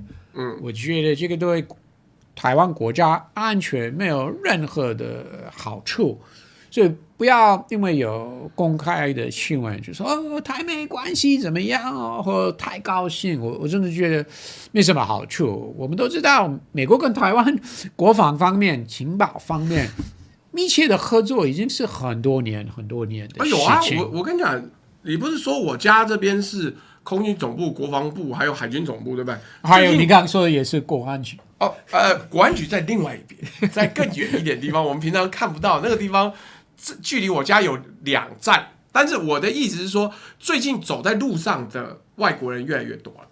那通常走一走，一转就进国防部了。他们观光客啊？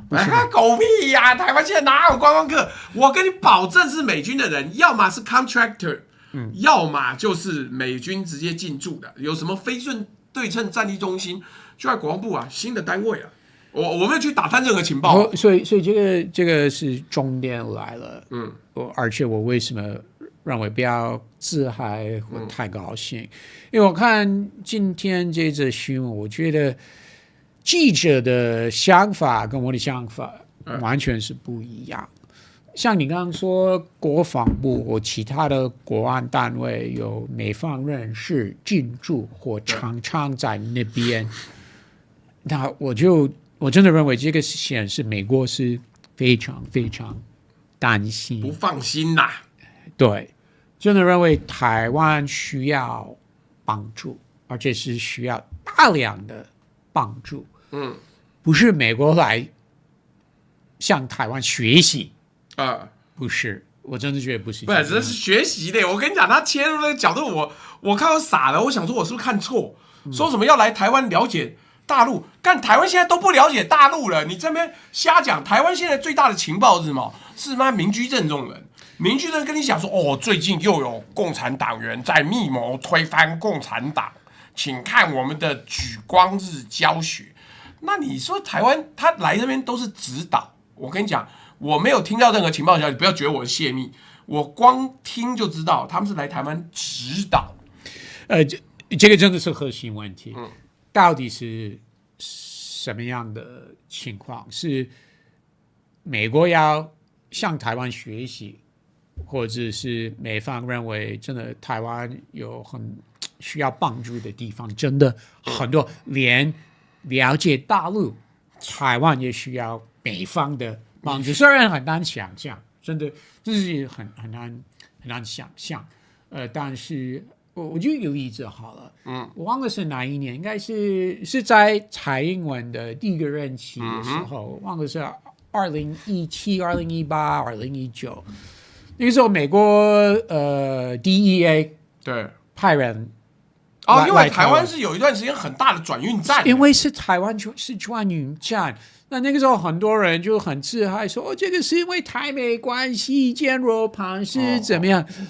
并不是，而且不是因为DEA官员像赌诈，然后像驻台湾3年，并不是，真的是因为台湾是转运站，而且这个问题很严重，而且美方认为台湾处理的是不够好，那不用想，所以美方认为才有这个必要派一个 attaché 常驻 AIT， 那个是叫 liaison 是吧？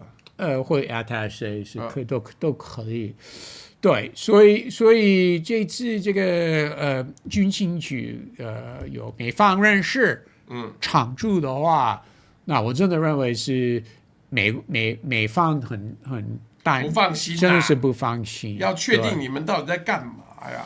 对，而且我今天在脸书也有提到，过去几年军情局，先不要讲其他的因为台湾情报单位，不管你怎么定义，但是官方会列出11个单位当做情报单位，包含警察署，海巡署，都算在内啊。所以有11个，一共是11个情报单位啊。那或许美方真的认为这几个单位是真的是需要帮助，而且我今天联署有提到军情局，我没有提到其他的情报单位的丑闻，但是军情局过去5年丑闻也是很多了，真的很多，所以我真的认为美方对这个情报单位是不放心。好，那这个我们讲白一点，就是 Ross 的意思是呢，你不要以为人家是来跟你对等交流，不是，他是来督军的。因为如果接下来台湾的想法是美方要跟他数据互通，就是要打对岸的哪些地方，或者要怎么样的话，那必须要确保你不会再泄密的。那所以这个不太妙啊，请大家不要各自讲一讲。以前 NSA 在台湾有好几个监听站嘛，那这个阳明山啊，然后这个现在还有铺路爪雷达 Paveway Pave Cloud Pulse， 真是记不得。所以情报交流是人家拿你收集到的东西，但他没有要把他收集到的东西跟你讲。坦白讲，就我所知，之前的媒体报道是台湾自己没有那个铺路爪雷达的情报所有权。而且是讲丑闻这个东西，我们美国情报单位也是有的，而且最近也有一个 CIA 会害他那什么 cash 跟 gold bars 带回家，也不讲你们情报总监也下台了，所以我们美国情报单位也是有泄密或卖国贼，也是有的，但是我会认为台湾没有这个空间，你懂我的意思吧？对，因为台湾的国安情况真的是很危险，大陆随时会打过来，就认真的，我不是开玩笑的。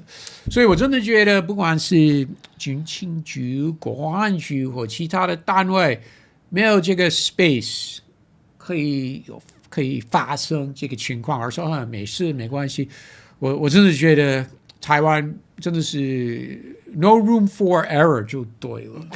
No room for everything, not only errors 。来，这个乙说支持一下。柯和峰说：“朱大 Ross 晚上好，抖2个肉粽给方恩格律师，希望成为固定来宾。” TW 说：“最可笑的是，知道了对岸机密之后，又能怎样？派青鸟过去吗？笑死！”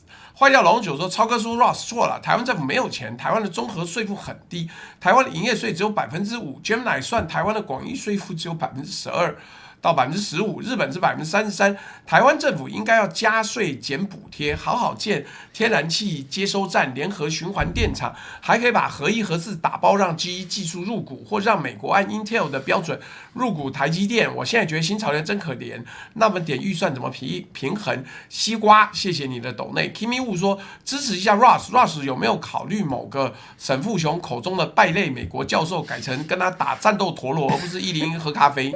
他反正也没要来啊，他还没接受我的邀请。哦，那没办法，已经邀请他几次了。你回去要检查一下你的 Threads， 因为现在全台湾的知名人士的 Threads 几乎都被封锁了。为什么？据说是忽然之间要办实名制，馆长也完蛋，历史哥也完蛋，八囧也完蛋，然后其他人都完蛋，但我还好，我还在，因为我不是知名人士。所以没有人订阅，没有人看，所以好。TLTW 说，报告2016年7月12日南海仲裁案，仲裁庭公布裁决，裁定中国主张的9段线没有法律依据，并认定南沙群岛所有岛礁，包含太平岛，皆为礁岩而非岛屿。当时台湾就放弃了。出购物，谢谢你的抖内。我可以插嘴一下。那个时候真的是给刚上来的蔡政府算是一个难题了，啪啪打脸。因为简单的来说，大陆在南海的主权宣示也是等同中华民国的主权宣示，因为联合国第2758号决议所以那个时候仲裁的决定对中国大陆不利，也是对中华民国不利的，所以那个时候外交部很 quietly 也发新闻稿批评仲裁决定，因为是影响到中华民国的主权，而且是他们是身为中华民国政府，他们不得不批评。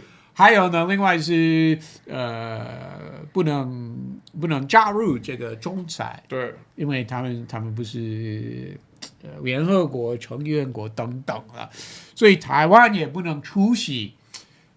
而且仲裁内容有稍微有提到台湾几次，但是我忘了是用什么样的方式，就是用奇奇怪怪的方式来形容台湾当局了。所以对因为财政府当然是他们不能说我们同意菲律宾，当然不行啊，废话，岛屿很欺负人，岛屿属于菲律宾，不属于中国啊。因为他们身为中华民国政府是不能这样讲了，所以真的对蔡政府来说，还有现任的赖政府来说 ，it's a very difficult problem。赖政府现在更没办法决定。对，因为日菲讨论EEZ，台湾外交部是基于肯定。这个最奇怪了，我跟你讲。我实在不想问你，因为我觉得这问题他妈太敏感。但外交部是哪里生病了，是不是？你肯定这个东西到底干什么？你没有参与权，轮不到你讲话呀。那轮不到你讲话，你怎么会表示肯定呢？所以他们过了1-2天就改变说法，因为他们知道反弹太大。他们知道他们的第一个说法是不对的，他们知道了，那是。第一个说法是由谁决定的，比如说是发言人自己决定，甚至是部长自己应该要经过部长同意吧？这种对外的 X 发言，讲的也不是，其实也不是在 X 啊，是给第一时间是国内新闻稿中文版的新闻。第一个说法，第一个地方出现这个说法，是外交部的中文新闻稿。对，是啦，那他们知道真的是处理的不好，对，真的，其实这个不是外交事件的问题，这个就是 基本的 public relations 跟PR 的问题，对 PR 跟政治智慧的问题，对，那就对，不要高估他们。他们过1-2天就改变说法，但是已经 too late. The damage is already done. 真的，对，真的太晚了，这个太夸张，一开始就不该弄好。Donald Trump 说 Threads 变相实名制要上传身份证，刚我 Threads 也被暂停，我没有。话要龙九说，超哥说，所以台湾人就是怂，如果有种，就学海洋守护者协会 SSCS 怎么冲撞折磨日本捕鲸船，台湾独派就学嘛，自己建几个船队来保护你们所谓的海域，所有违法行为让赖委员长直接特赦他们就好了。你们冲撞几次，怎么会知道国际语言怎么说？问题是没种啊，台派没种。Roy Wallach 说都在潜水艇，那就抖一个。今天的标准还没达到20个斗内，请各位赶快努力一下，好不好？这个来第5个要讲到台北市啊，最近台北市的新闻很多，因为民进党目前最厉害的男人沈伯洋，英文经过方恩格认证很好的男人，英文在不是选总统，在选台北市长。好，那台北市最近拿到了新加坡颁发的李光耀世界城市奖，万安宝宝率团去新加坡领奖啦。这个方律师，你看到这个新闻是什么反应呢？OK， 这台北市政府被认证有做好执政啊。OK， 好吧，这个好吧，看你身为台北市顾问，你怎么感觉不太开心？是不是因为人家停掉你在台北 Radio Station 的节目？我意思是说，这个是总统别的国家认为台北市政府做事情做得不错啊，值得颁奖给他们。那这个奖品有多有名，或多少个城市有得奖？我觉得不要讲没有那么重要了。然后我看陈时芬就做很强的分析，都是为了批评蒋万安。我觉得我不知道他目标到底是来人呐！台北市政府赶快再还有我看方恩格一个广播节目吧。我看沈伯洋还说这个也是前任市长或市民的荣耀，就不是万安宝宝的荣耀。不是，嘿，你为什么一直说万安宝宝？万安宝宝以前在选举的时候就宝宝啊，就大家需要呵护着他的宝宝啊，不然呢？那我就在脸书写说，我没想到沈伯洋跨战民众党柯文哲，国民党郝龙斌，国民党马英九，过去24年的努力，女市长的努力，难道他要把1994年到1998年的陈水扁算进去吗？难道今天台北市就是现任的市长领奖也是1994年到1998年市长的陈水扁的荣耀？拉出来啊！因为他的那个时候30年前的贡献就能够今天能够领奖嘛，所以哈，你要说是前任市长的贡献哈，真的没想到，普马也是认为柯文哲郝龙斌马英九也做得很好。没有，也许他是个好人也说不定，他持平而论。但是他说是前任，也是因为当然我有从政治的算盘啦，他当然他要说不是为蒋万安，我这个可以理解啊。但是他说是前任，也是前任市长的贡献，那就是总统他认为柯文哲郝龙斌马英九做得很好。应该就不错。但等等，我这边忽然之间想要插个嘴，那你觉得一个人的英文名字叫普马？你有遇过除了沈伯洋之外的第2个人叫这个名字吗？Puma Shen, Puma Chu, Puma Chen. Is there anyone who got a name like this called Puma? 我只能说，我第一次看到他的名字的时候，我忘了是多少年前了。那个时候他应该是因为他是大学教授，然后开这些副教授，他最高职务是副教授 NGO 啊。那我第一个反应是，他为什么取的名字是运动鞋品牌？运动鞋品牌啊，就我真没遇过有人叫这种名字。Seriously speaking，所以难道你不认识一个 Nike 跟 Adidas 吗？如果要说 Nike 的话，要念 Nike， 因为那是这个希腊神话里面胜利女神。Adidas 我就真没遇过了。你有遇过有人叫 Adidas 吗？没有，没有啊。你有遇过有人叫 Under Armour 吗？还没。对呀、所以我 Nike 有。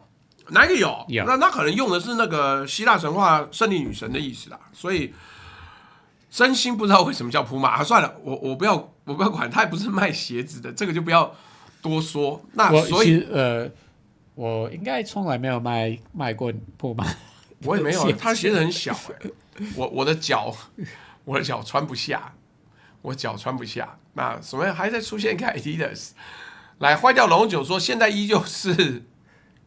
晚安，宝宝。Donald Trump 说：“请方律师、美方中共同路人继续延上民进党，你不要误会他嘛。”我不是中共同路人，对，不是，只是民进党执政嘛，那能够这个笑他们的事情比较多啦。然后其实说实在，就这么简单。对哦，我们身为评论员，我们为什么一直要评论野党？没有意义。对啊，我们在野党不是在野党就没有权啊！操妈，我要评论他干屁呀、但等等，容我纠正你，根据我们的挚友黄伟汉的解释，并不是这样的。我们越是这个样子，越是要评论跟检讨在野党。他是执政党发言人吗？他不是啊。所以他为什么这样讲？检讨，我怎么知道？妈，我也说不过去啊！我的意思说，你是一个 commentator 应该要检验的是谁有权利就谁嘛。所以你在台北市检验蒋万安宝宝合理啊，因为他执政嘛。那但是全国的检验面，你检验到郑丽文去，那我只能说你能力不够好，或者你的偷懒，你想要迎合大家，或是哪里有钱就哪里去，那这个没得讲。坏掉龙酒说，现在依旧是这个晚安宝宝，然后还有一个谁 ，David Jackson 加入公仔，兔兔不爱胡萝卜，好，谢谢你。那所以不是我是真的这样说。我其实觉得为什么常常检讨民进党，是因为国防部是你的，外交部是你的，国安会是你的，海委会是你的。那所以所有的事情发生的时候，我们总不可能去检讨为什么国民党不站在太平岛上为台湾发声吧？那干他屁事啊！他没有任何能力呀、但没有关系。他不能自己包机飞去那边。不准哦，因为现在只有军事包机可以，没有一般的包机是不行的。好，那就没有关系，你开心就好。在野党独裁。好不好？在野党独裁，那我们就继续监督在野党，就这样开心啊！目前有599个赞，才一半人按赞了，赶快多按赞啊！这个今天同上有到1000多人啊，还不错。我们继续把它冲到个700-800吧，好不好？700-800。那来接下来要讲啦，各位，这个就是这个方恩格最爱的2个人，一个是Donald Trump， 一个是Netanyahu， 对吧？这个念法，这个不算错。来，这个今天是整集的重头戏，因为方格的身份在这边特别重要，他是共和党人，而且血统是犹太裔，好吧？这样讲 OK 啦。所以这2个身份关键是第一个，川普最近接受《纽约时报》访问，又夸了习主席，习主席好棒棒，习主席夸夸夸夸夸棒棒棒棒棒棒。然后方恩格翻出来了。说这个Chairman Xi 对不对？The Chairman Xi is a total gentleman。然后Xi Jinping does not send one tanker or 20 destroyers try to break the blockade。这是什么样子的脉络？您稍稍解释一下。因为川普接受访问，其实。他很少会接受《纽约时报》，我看都呆了。但是川普有这个习惯，他常常批评的偏左媒体，还是会接受他们的访问，不管是 NBC、CBS、ABC、CNN、《纽约时报》等等，有时候还在上面骂台湾主流的偏左媒体，川普常常批评他们，对，但是还是会接受。他们的访问，他有这个习惯了。他接受《纽约时报》访问是讨论伊朗的这个停火MOU 啊。然后他就突然提到习近平，他说习近平 is a total gentleman。怎么会讲到这个 total gentleman 呢？我不反对习主席表示，他的态度其实很从容，但是怎么会讲到 gentleman？Why？或许 Trump 想表达，过去几个月美国跟伊朗打仗的时候，中国那当然中国是没有支持美国攻打伊朗，当然是不支持。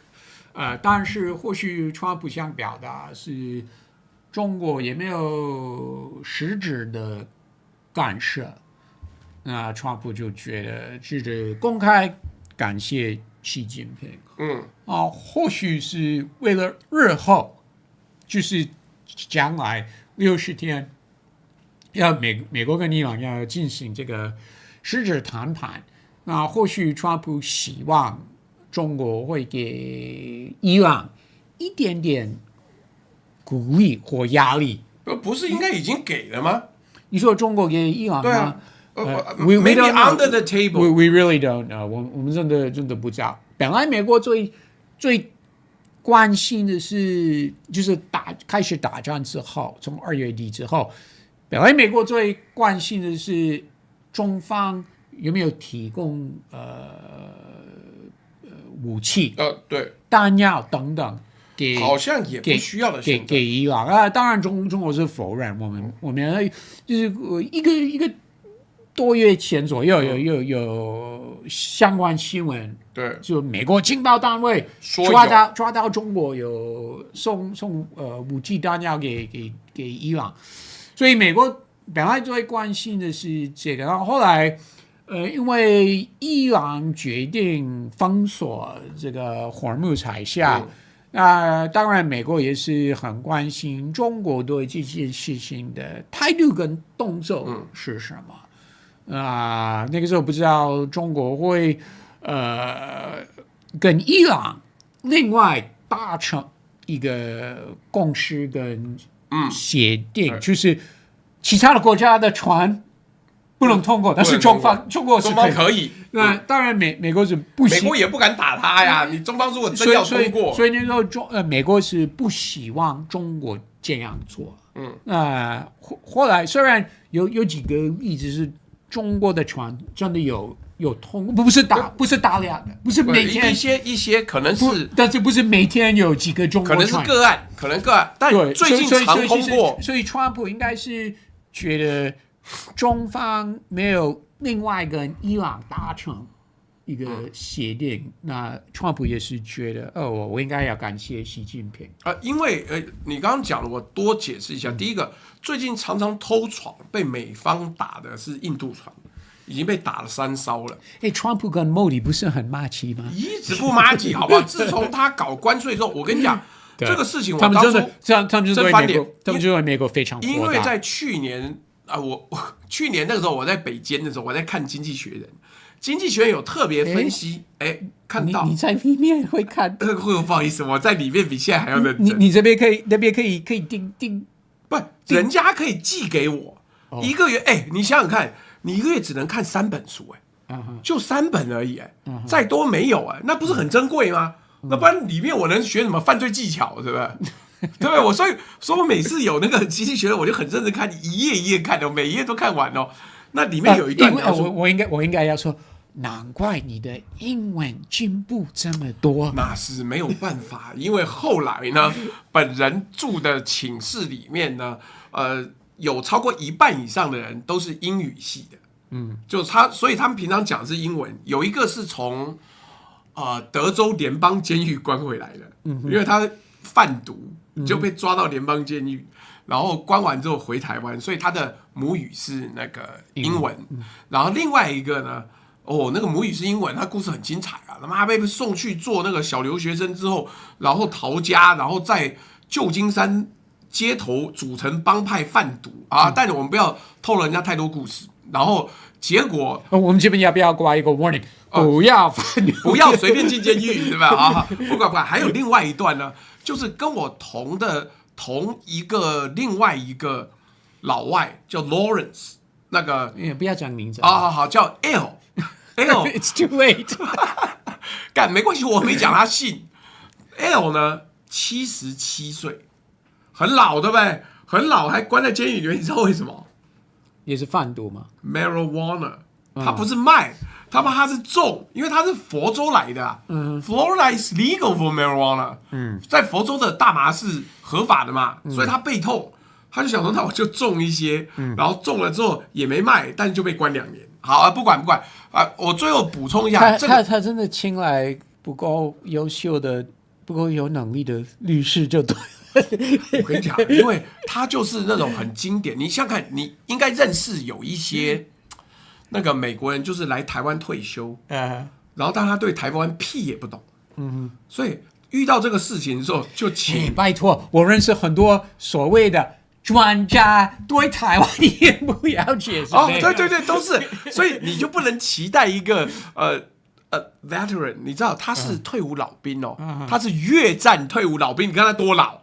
那所以他的那个律师呢，上法院就帮他瞎鸡巴辩护，辩护完之后判2年，而且是法官都很同情他，你年纪这么大了，但是就是判2年。所以我最后讲一下，马上就讲完了，干不然老变监狱风云。他是有那个 Top Secret Security Clearance，他有贵国的军队的最高机密的许可。他的某一个工作呢，是在 Marshall Island，看那个 ICBM 发射，然后落地，然后检查那个轨道跟那个准确度。好，就是美式这个草药呢，我希望他现在出来了，因为在里面真的很热，所以希望他一切顺利，好不好？那这个我们就不多说了，不然我们那时候还教他说要跟那个 Elizabeth Warren，那个投诉。说干我被关在台湾监狱里面，受到各种不人道的对待。好，等等，这个我们在接下来要讲。那所以你持平而论，川普为什么这么夸习近平？一直说习近平棒，习近平好，习近平是个好人。为什么？以前他第一任的时候跟习近平关系不好啊，但是刚开始的时候关系啊，我说第一年。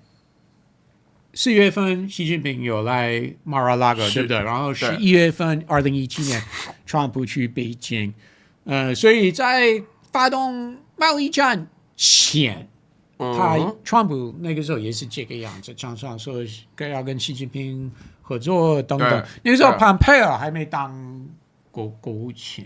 是那个 Rex Tillerson，Pompeo 现在也不知道被埋到哪里去。所以那个时候Pompeo 在犹太智库工作啊，所以还是有得利啊，台湾得到台湾的利益吧。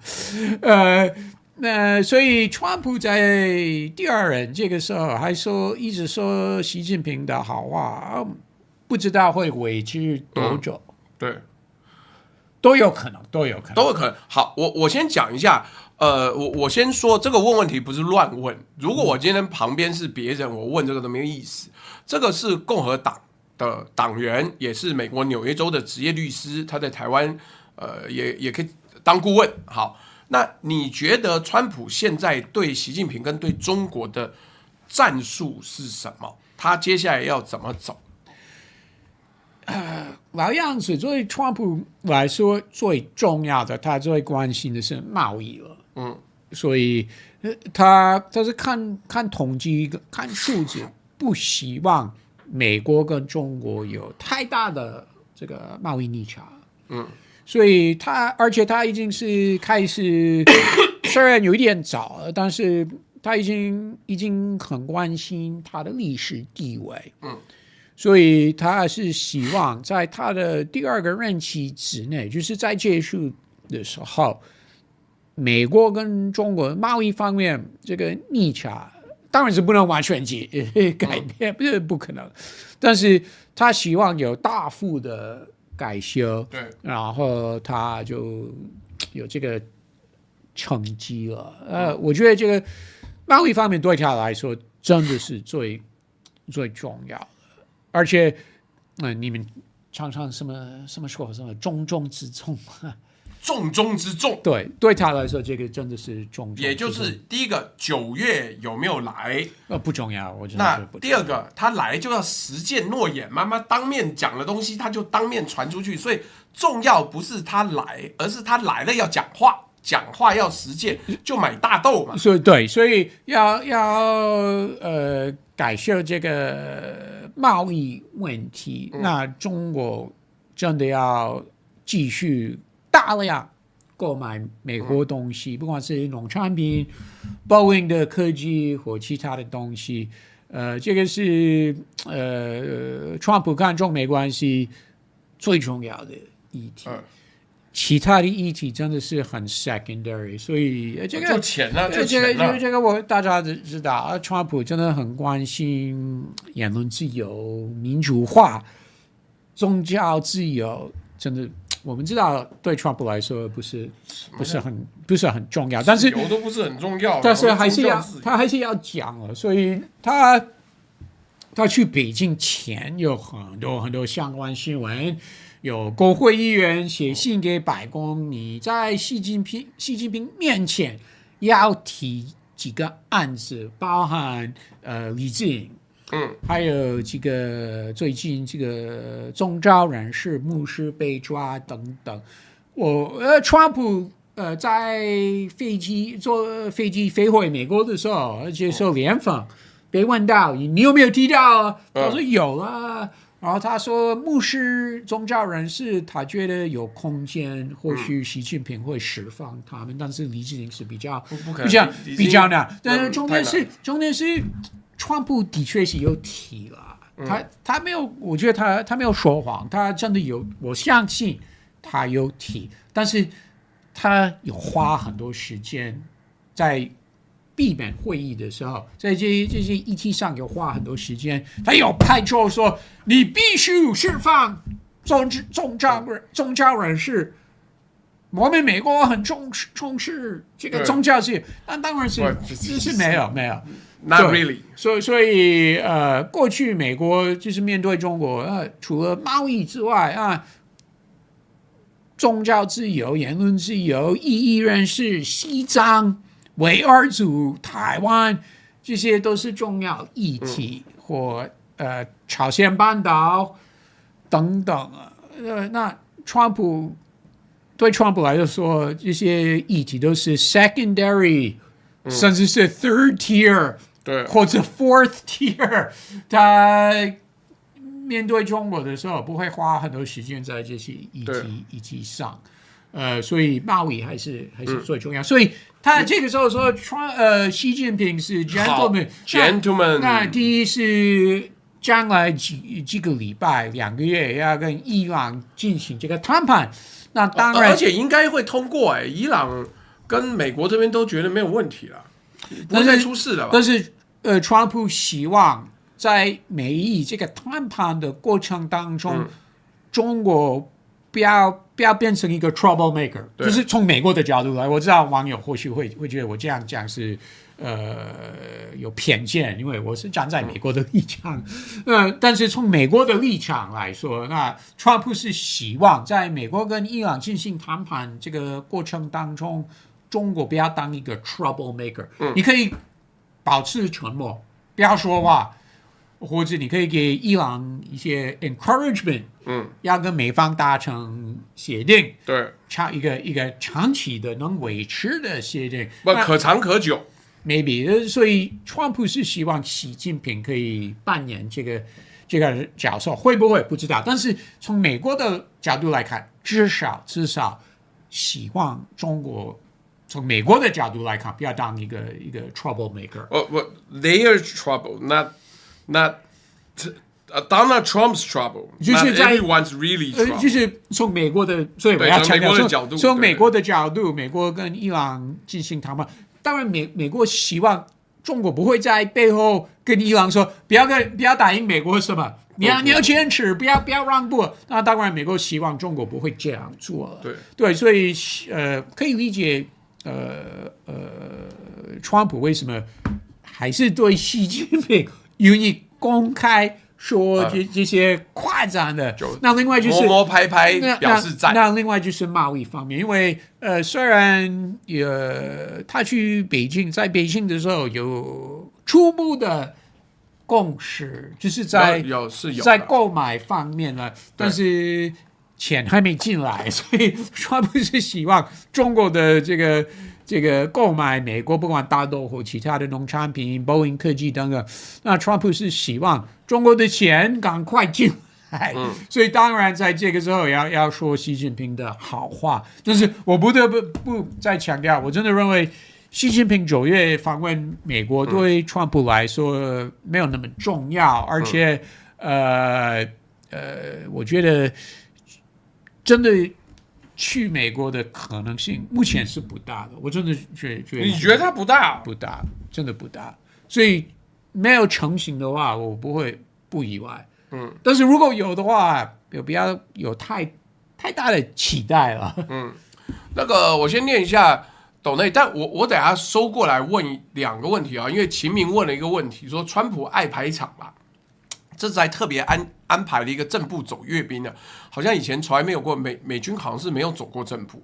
那庞佩奥瘦了没气势啊，他瘦太多了。坏掉龙酒说，超哥说同不同路人不要紧 ，Ross 作为纽约客，当然和我们上海人一样，可以嘲笑全世界，无所谓什么在野党、执政党还是我们阿共仔，自己开心就好。话说明天要不要去犹太难民纪念馆看一看？他现在不知道跑到哪里去玩了。那这是上海吗？来，所以我先问2个东西。第一个，川普昨天过生日，然后办了很多前所未有的活动，他好像还想要把白宫的西厢搞得跟人民大会堂一样，这第一个。第二个呢，你觉得这一次的动作，对于其中选举到底有没有帮助？哪一个动作？包含了跟伊朗已经宣布要和谈了，包含了跟中方要进入这个就是不会对抗了，然后对方还要买很多大豆。你觉得这几个状况对于9月的其中选举有没有帮助？第一，川普怎么过生日，任何一个活动、说法等等，我们都应该不意外吧？川普本来就是一个 showman， 对不对？而且他很关心这个形象的东西。还有他历史地位等等，所以他想说我是历史以来最会办生日派对的美国总统。OK， fine， 那他个性就是这样，我们都习惯了。而且他要办从来没有办过的活动，比如说在白宫草地办这个 UFC。对，那川普就是这样，批评也没有用啊，真的是没有用。那反正他就办了啊。对，那当然很多人会认为，类似的活动在白宫那边办是不适当，但是也阻止不了他了。那从另外一个角度来看，拜登或民主党总统在白宫办很多活动，是保守派认为。不恰当。是啊，反正民主党一定觉得都不恰当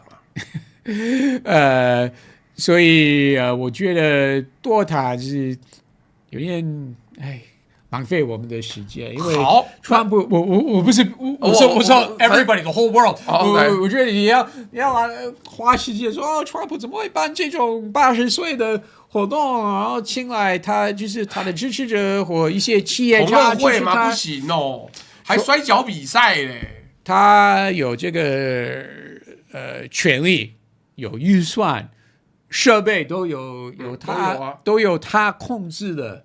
他有行政权，对，他就可以这样做，所以他就会继续这样做，就有点像白宫总统想邀请哪一个外国元首来，然后办什么样的 state dinner 之类的活动，要办的多大？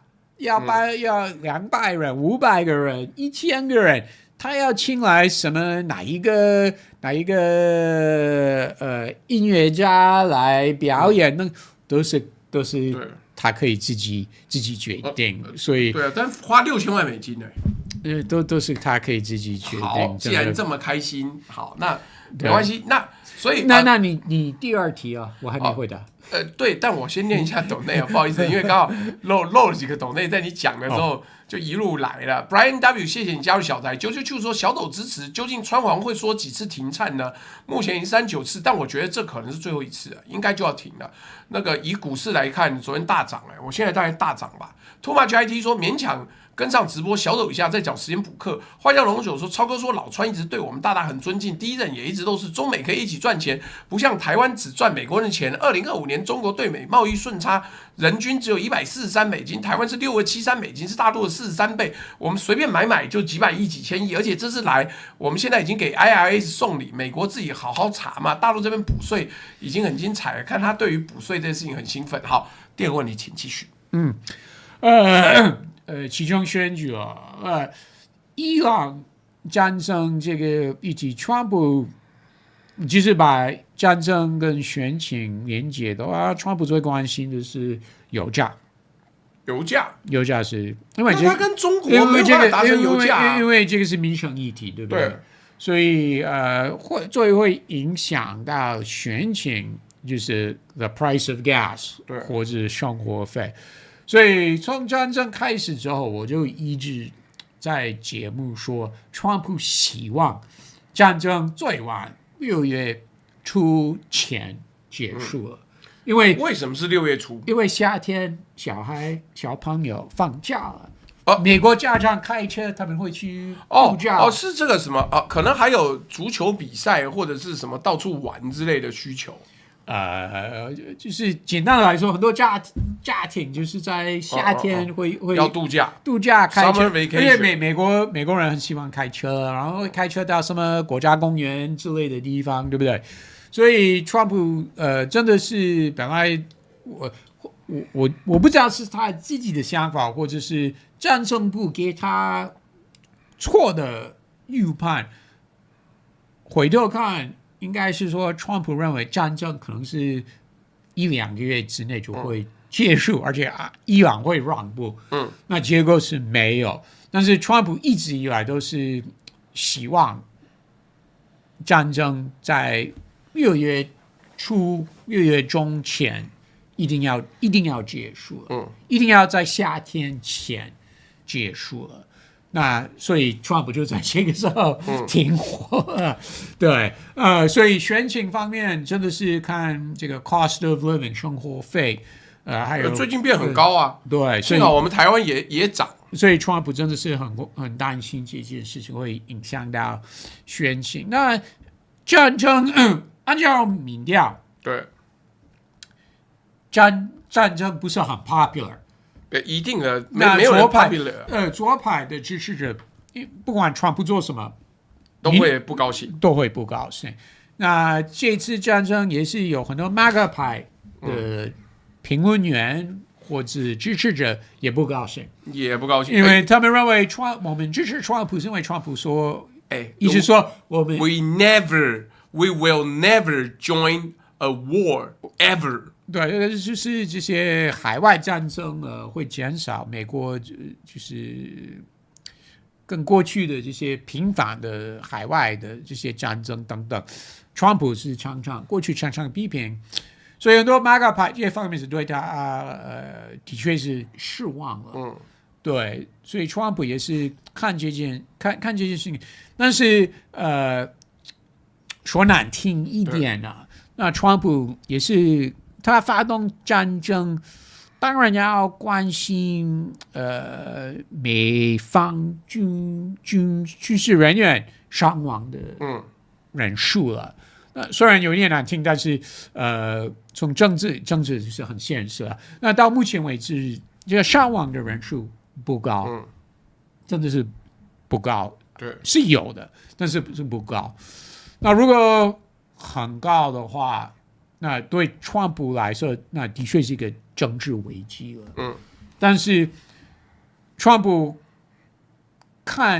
批评战争这件事情，他可以当然是知道批评，对，他知道是对他的选情是不好，但是同时他也知道还好没有那么伤亡人数没那么多。不是，但是不必要的伤亡就是伤亡啊。You don't need to die。对，但是真的要讲现实，川普当然他不会公开说，但是川普也是会认为还好，就是人数不多了。但我的意思说哈，因为这样子就接到下一题了。这个川普说他在电话里面骂 Netanyahu，he's fucking crazy， 他自己受访自己讲的，一边夸习近平 he's a gentleman。这是对手哦，这是 competitor 哦，然后另外一边是骂他的 alliance，Netanyahu 是 fucking crazy。我先问一下，请问为什么？我就直接问为什么好了。首先，每一对，我只是说，不管是男女朋友，夫妻，两个好朋友，每一对偶尔还是会吵架，偶尔吵架，偶尔会吵架。所以连跟最好的朋友偶尔还是会吵架。我相信我们以后两个人可能会都会。我不知道，但我个人我不知道是什么原因，我不知道。但我个人还是反对老是把 Ross 的前女友拿出来讲。虽然这让 Ross 的点赞率达到前所未有的新高，是过去3年以来方恩格发文最多人按赞的，因为八卦大家都爱。但我觉得常吵这个没有意思。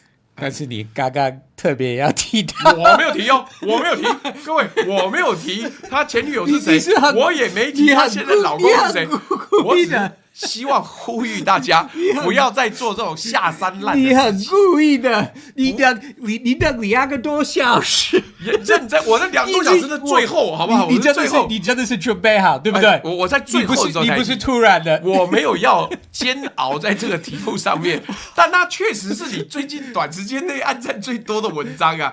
你有没有觉得很意外？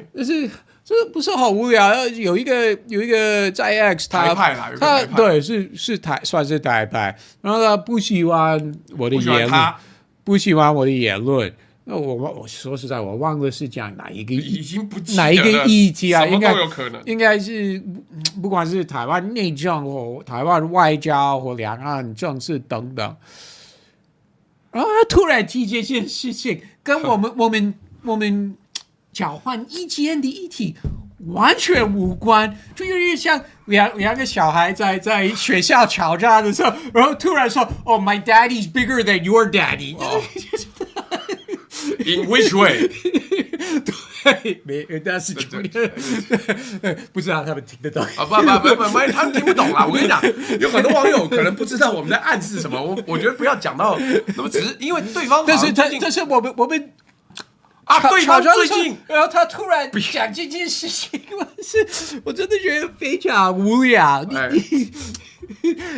Anyway， 所以Netanyahu 跟川普，不可能是 all the time 100%都同调，真的是不可能。那另外两位的个性就是这个样子，都是就很冲啊，对，很冲啊，对，想说什么就会说，用脏话就会用脏话。那川普比起拜登的 personality style， 甚至偶尔是 sleepy Joe 啊，所以拜登跟外国元首不会这么呛啊。即使是有不同意见，那拜登不会 lose his temper， 很少会 lose his temper， 或 He doesn't have any temper because he's not conscious， 他根本不清醒，好不好？或者奥巴马，其实奥巴马在避免的时候，也是会用 F word， 也是会用脏话，但是通常就是跟他的 staff， 不会真的骂人，就是跟他的幕僚会用啊，但是跟外国元首通电话的时候，奥巴马应该也不会这样。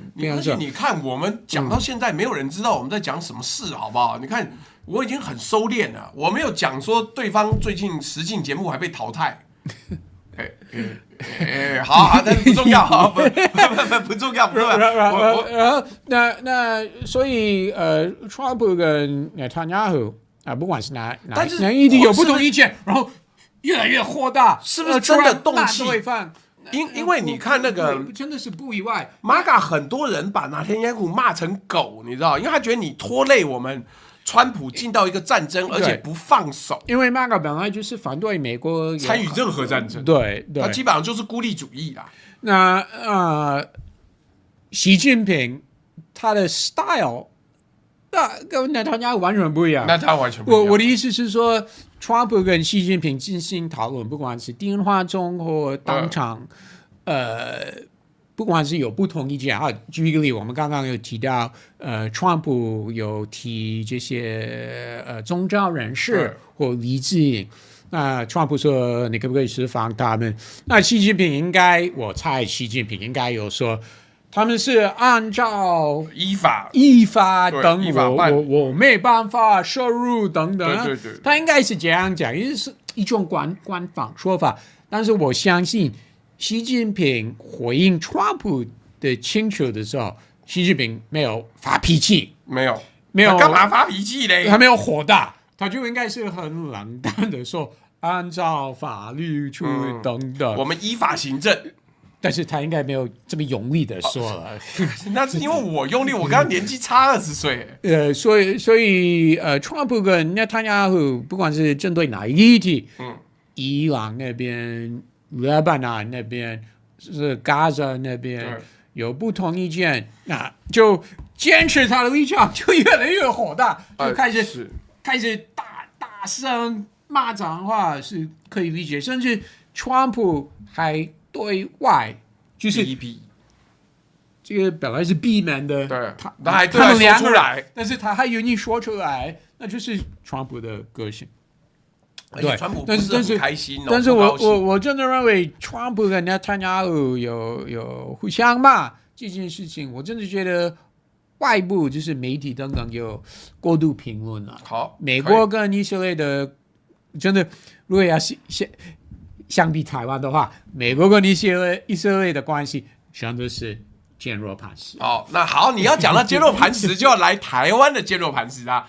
美国跟这个以色列的关系，我想基本上应该一人分一半，感情不会断嘛。但川普现在呢，我们既然要讲川普现在，民意支持度是什么状况？因为生活费的问题。那他的支持度很多民调都是40%以下，below 40%。对，那不支持度也很高，接近60%了。但是川普也没有连任的压力哦，对不对？但是不是没有人在替川普想连任的？虽然他2028年非常不可能，他不用连任啊，所以他根本不用担心他个人的选情。OK， 那当然他很担心。那 JD Vance 要担心啊。对 JD Vance 要担心，没错。而且我虽然真的是太早，因为今天才是2026年的6月中啊 ，JD Vance 会不会参选？不知道，可能性是很大，很高。但是我觉得虽然是真的很早，但是我今天提醒观众网友。要关心的事情是，将来几年 JD Vance 川普会给副总统 JD Vance 督导的政策，到底是什么？因为如果到时候 JD Vance 只是一个花瓶而已，那就刷菜啊，那就选不了总统，那就很难胜出党内初选。对，所以我认为在将来几年有几种可能。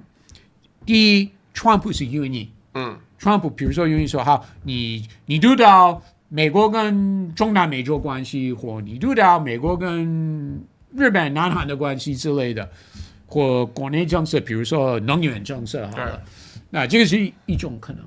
那另外一种可能是川普不愿意，那真的会造成 JD Vance 的参选的难度了。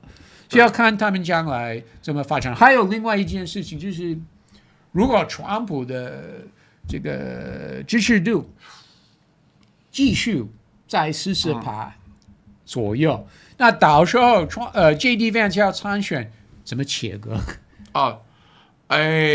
他会说我都没有参与，这个很难，因为到时候他还是现任副总统，而且传承一定要让他表现一些做事的样子，所以切割不了。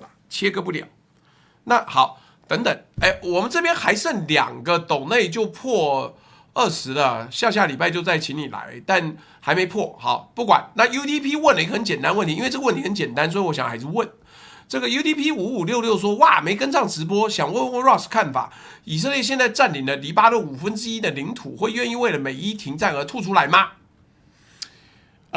我觉得以色列对珍珠党的问题有底线 ，Hezbollah 对他们不会让步太多了。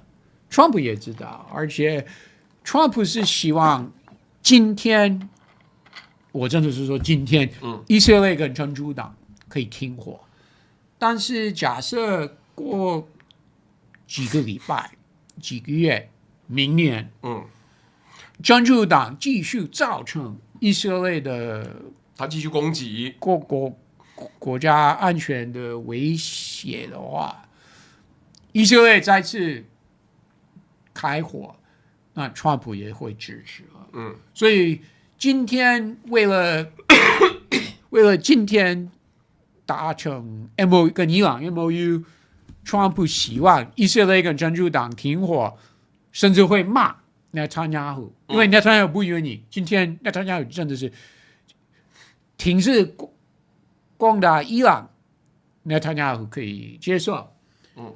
那今天跟珍珠党停火是内塔尼亚胡比较难接受，但是如果川普坚持的话，那内塔尼亚胡好今天配合，但是真的就是今天或者短期之内。所以如果未来不管是几个月或明年，有必要的话，以色列就会继续跟珍珠党打，而且到时候美国也会支持。这个目前的标准已经破了，所以我已经写下来，这个6月29号来直播，好不好？麻烦你写一下。几号？6月29号，2周之后，周一晚上7点。万一我出国，我会跟你说。那你就再跟我说，没问题。有网友说想要一天听谢寒冰，一天听方恩格。好，谢谢蔡兆和，谢谢叮叮叮，谢谢 TLTW， 好吧？其他有人还要再问这个问题的，就再说吧。来，我们最后要讲了，川普对台湾到底坚若磐石的角色是什么样？请一位共和党人，一位共和党的前亚太地区的主任，你简单分析一下到底怎么样？因为这个结尾了，我们讲完我们就下班了。当然，川普不希望在他任期之内，两岸打仗。这倒虽然我这样讲可能是有点 simple， 但是不讲出来结论就是这么简单。对，他真的不希望打仗，或者不希望两岸关系紧张到美国会被牵连，不得不派第7舰队。我才不认为美国现在可能连第7舰队都不派了，好不好？但是就是举例好了，1995年的第3次台海危机，那最后 Bill Clinton 总统还派对是有派航母了。那川普是希望不需要做类似的决定，因为如果真的紧张的话，不管是什么理由紧张的话，那他压力真的是会很大，尤其是因为共和党国会议员非常支持台湾，说实在，民主党国会议员也很支持台湾，所以如果紧张，觉得中国要动手什么东西，那就有这个压力要派航母了。那川普是不希望要做这个决定，所以对川普来说，最好是不要那么紧张。但是同时虽然不支持台独，不希望两岸紧张，但是台湾继续提升国防预算，继续购买美国武器，我觉得川普也很乐观，应该是对，非常收钱没有。非常支持，所以目前这个川普任期的第2个大方案是暂停了。我认为早晚川普会 OK 了，所以川普基本上是希望台湾继续投资国防，继续买美国武器了，继续给钱呐、你可以这样讲了。那台湾一直扮演这个批评中国的角色，我觉得川普也是无所谓了 ，OK 了，没差。对，川普也没有，虽然他不支持台独，这是很明显了，但是川普也没有说我希望台湾会跟中国一起开战也没有说要跟台湾重修旧好，对不对？而且团队，比如说国务卿 Rubio， 当然是支持台湾执政者保持这个抗中保台的政策了，对不对？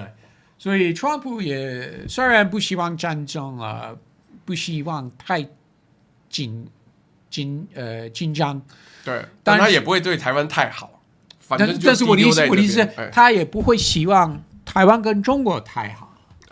他都不希望啦，但人生就是总要做一个选择，但是就没办法，所以就这样子吧。这个我们今天也把方恩格拷问了2个小时，而且我们对方恩格很好，我们自始至终没有说出前女友是谁，对不对？所以完全没有提，这才是真正够意思，好不好？你有提到，但我没有说是谁呀、已经第3次了，不能怪我啊！这个我要特别讲一下，我们最后其实多看一下川普的支持率啦，是一路从47%，然后43%，然后41%，滑到了38.6%，是史上新低。那这个状况就只能说小心一点，因为低于当时民主党大胜的水准，而且 Brookings 的调查里面多年以来第一次民主党处理经济的这个认可度已经高于共和党了。要记得一件事情啊，其实2党的支持度不高，对，不希望川普或他的支持度走低，不等同选民很爱民主党。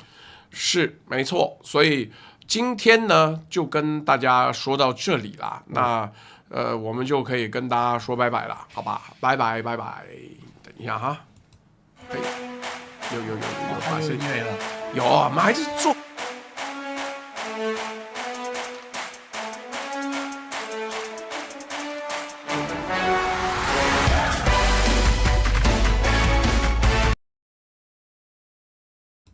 忘了一件事情，我们要投票啊！因为我最后结尾的时候都要投票，讲太开心忘了。来，今天的内容，如果你觉得内容好，讲的也好话，请按1；如果你觉得内容不好，内容好讲的不好的，请按2；如果觉得内容不好讲的也不好的话，请按3。请大家赶快投票，然后我要把那个收红钱的那个贴出来，所以请大家各位有空的话呢，这个好好的抖内一下，好不好？这个1元不嫌少，100元不嫌多。各位一边投票，我们一边看大家的反应。你看大家都觉得觉得不错，是不是？大部分人都觉得然后要贴，就不小心忘记了嘛。那我来看看有没有人抖内这个目前没有，因为刚贴出来。然后支付宝也是，支付宝今天也还没有人抖内，所以最后我们还是要说，这个1元不嫌少，100元不嫌多，请大家多多支持，因为什么小呢？因为没有人抖内。好，所以方恩格最近这礼拜知道自己还会上什么节目吗？目前是没有约了，还没有约哦。好的，那大家如果有机会看到方恩格，就记得多支持一下啊，挡住红钱了，是不是？好哦，但你没有好。这个我们把人拉掉，把红钱大胆的露出来，让大家开开心心的看，好吧？5、4、3、2、1，好啦。那最后看大家投票都觉得今天内容不错，这个谢谢。哎，对，支付宝挡住了，怎么抖？你就现在抖啊！我刚有让它露出来啦，不然怎么办呢？这个位置刚好就是2个人都说拜拜。好啦，那简单来说，我们就跟大家说拜拜啦，拜拜拜拜。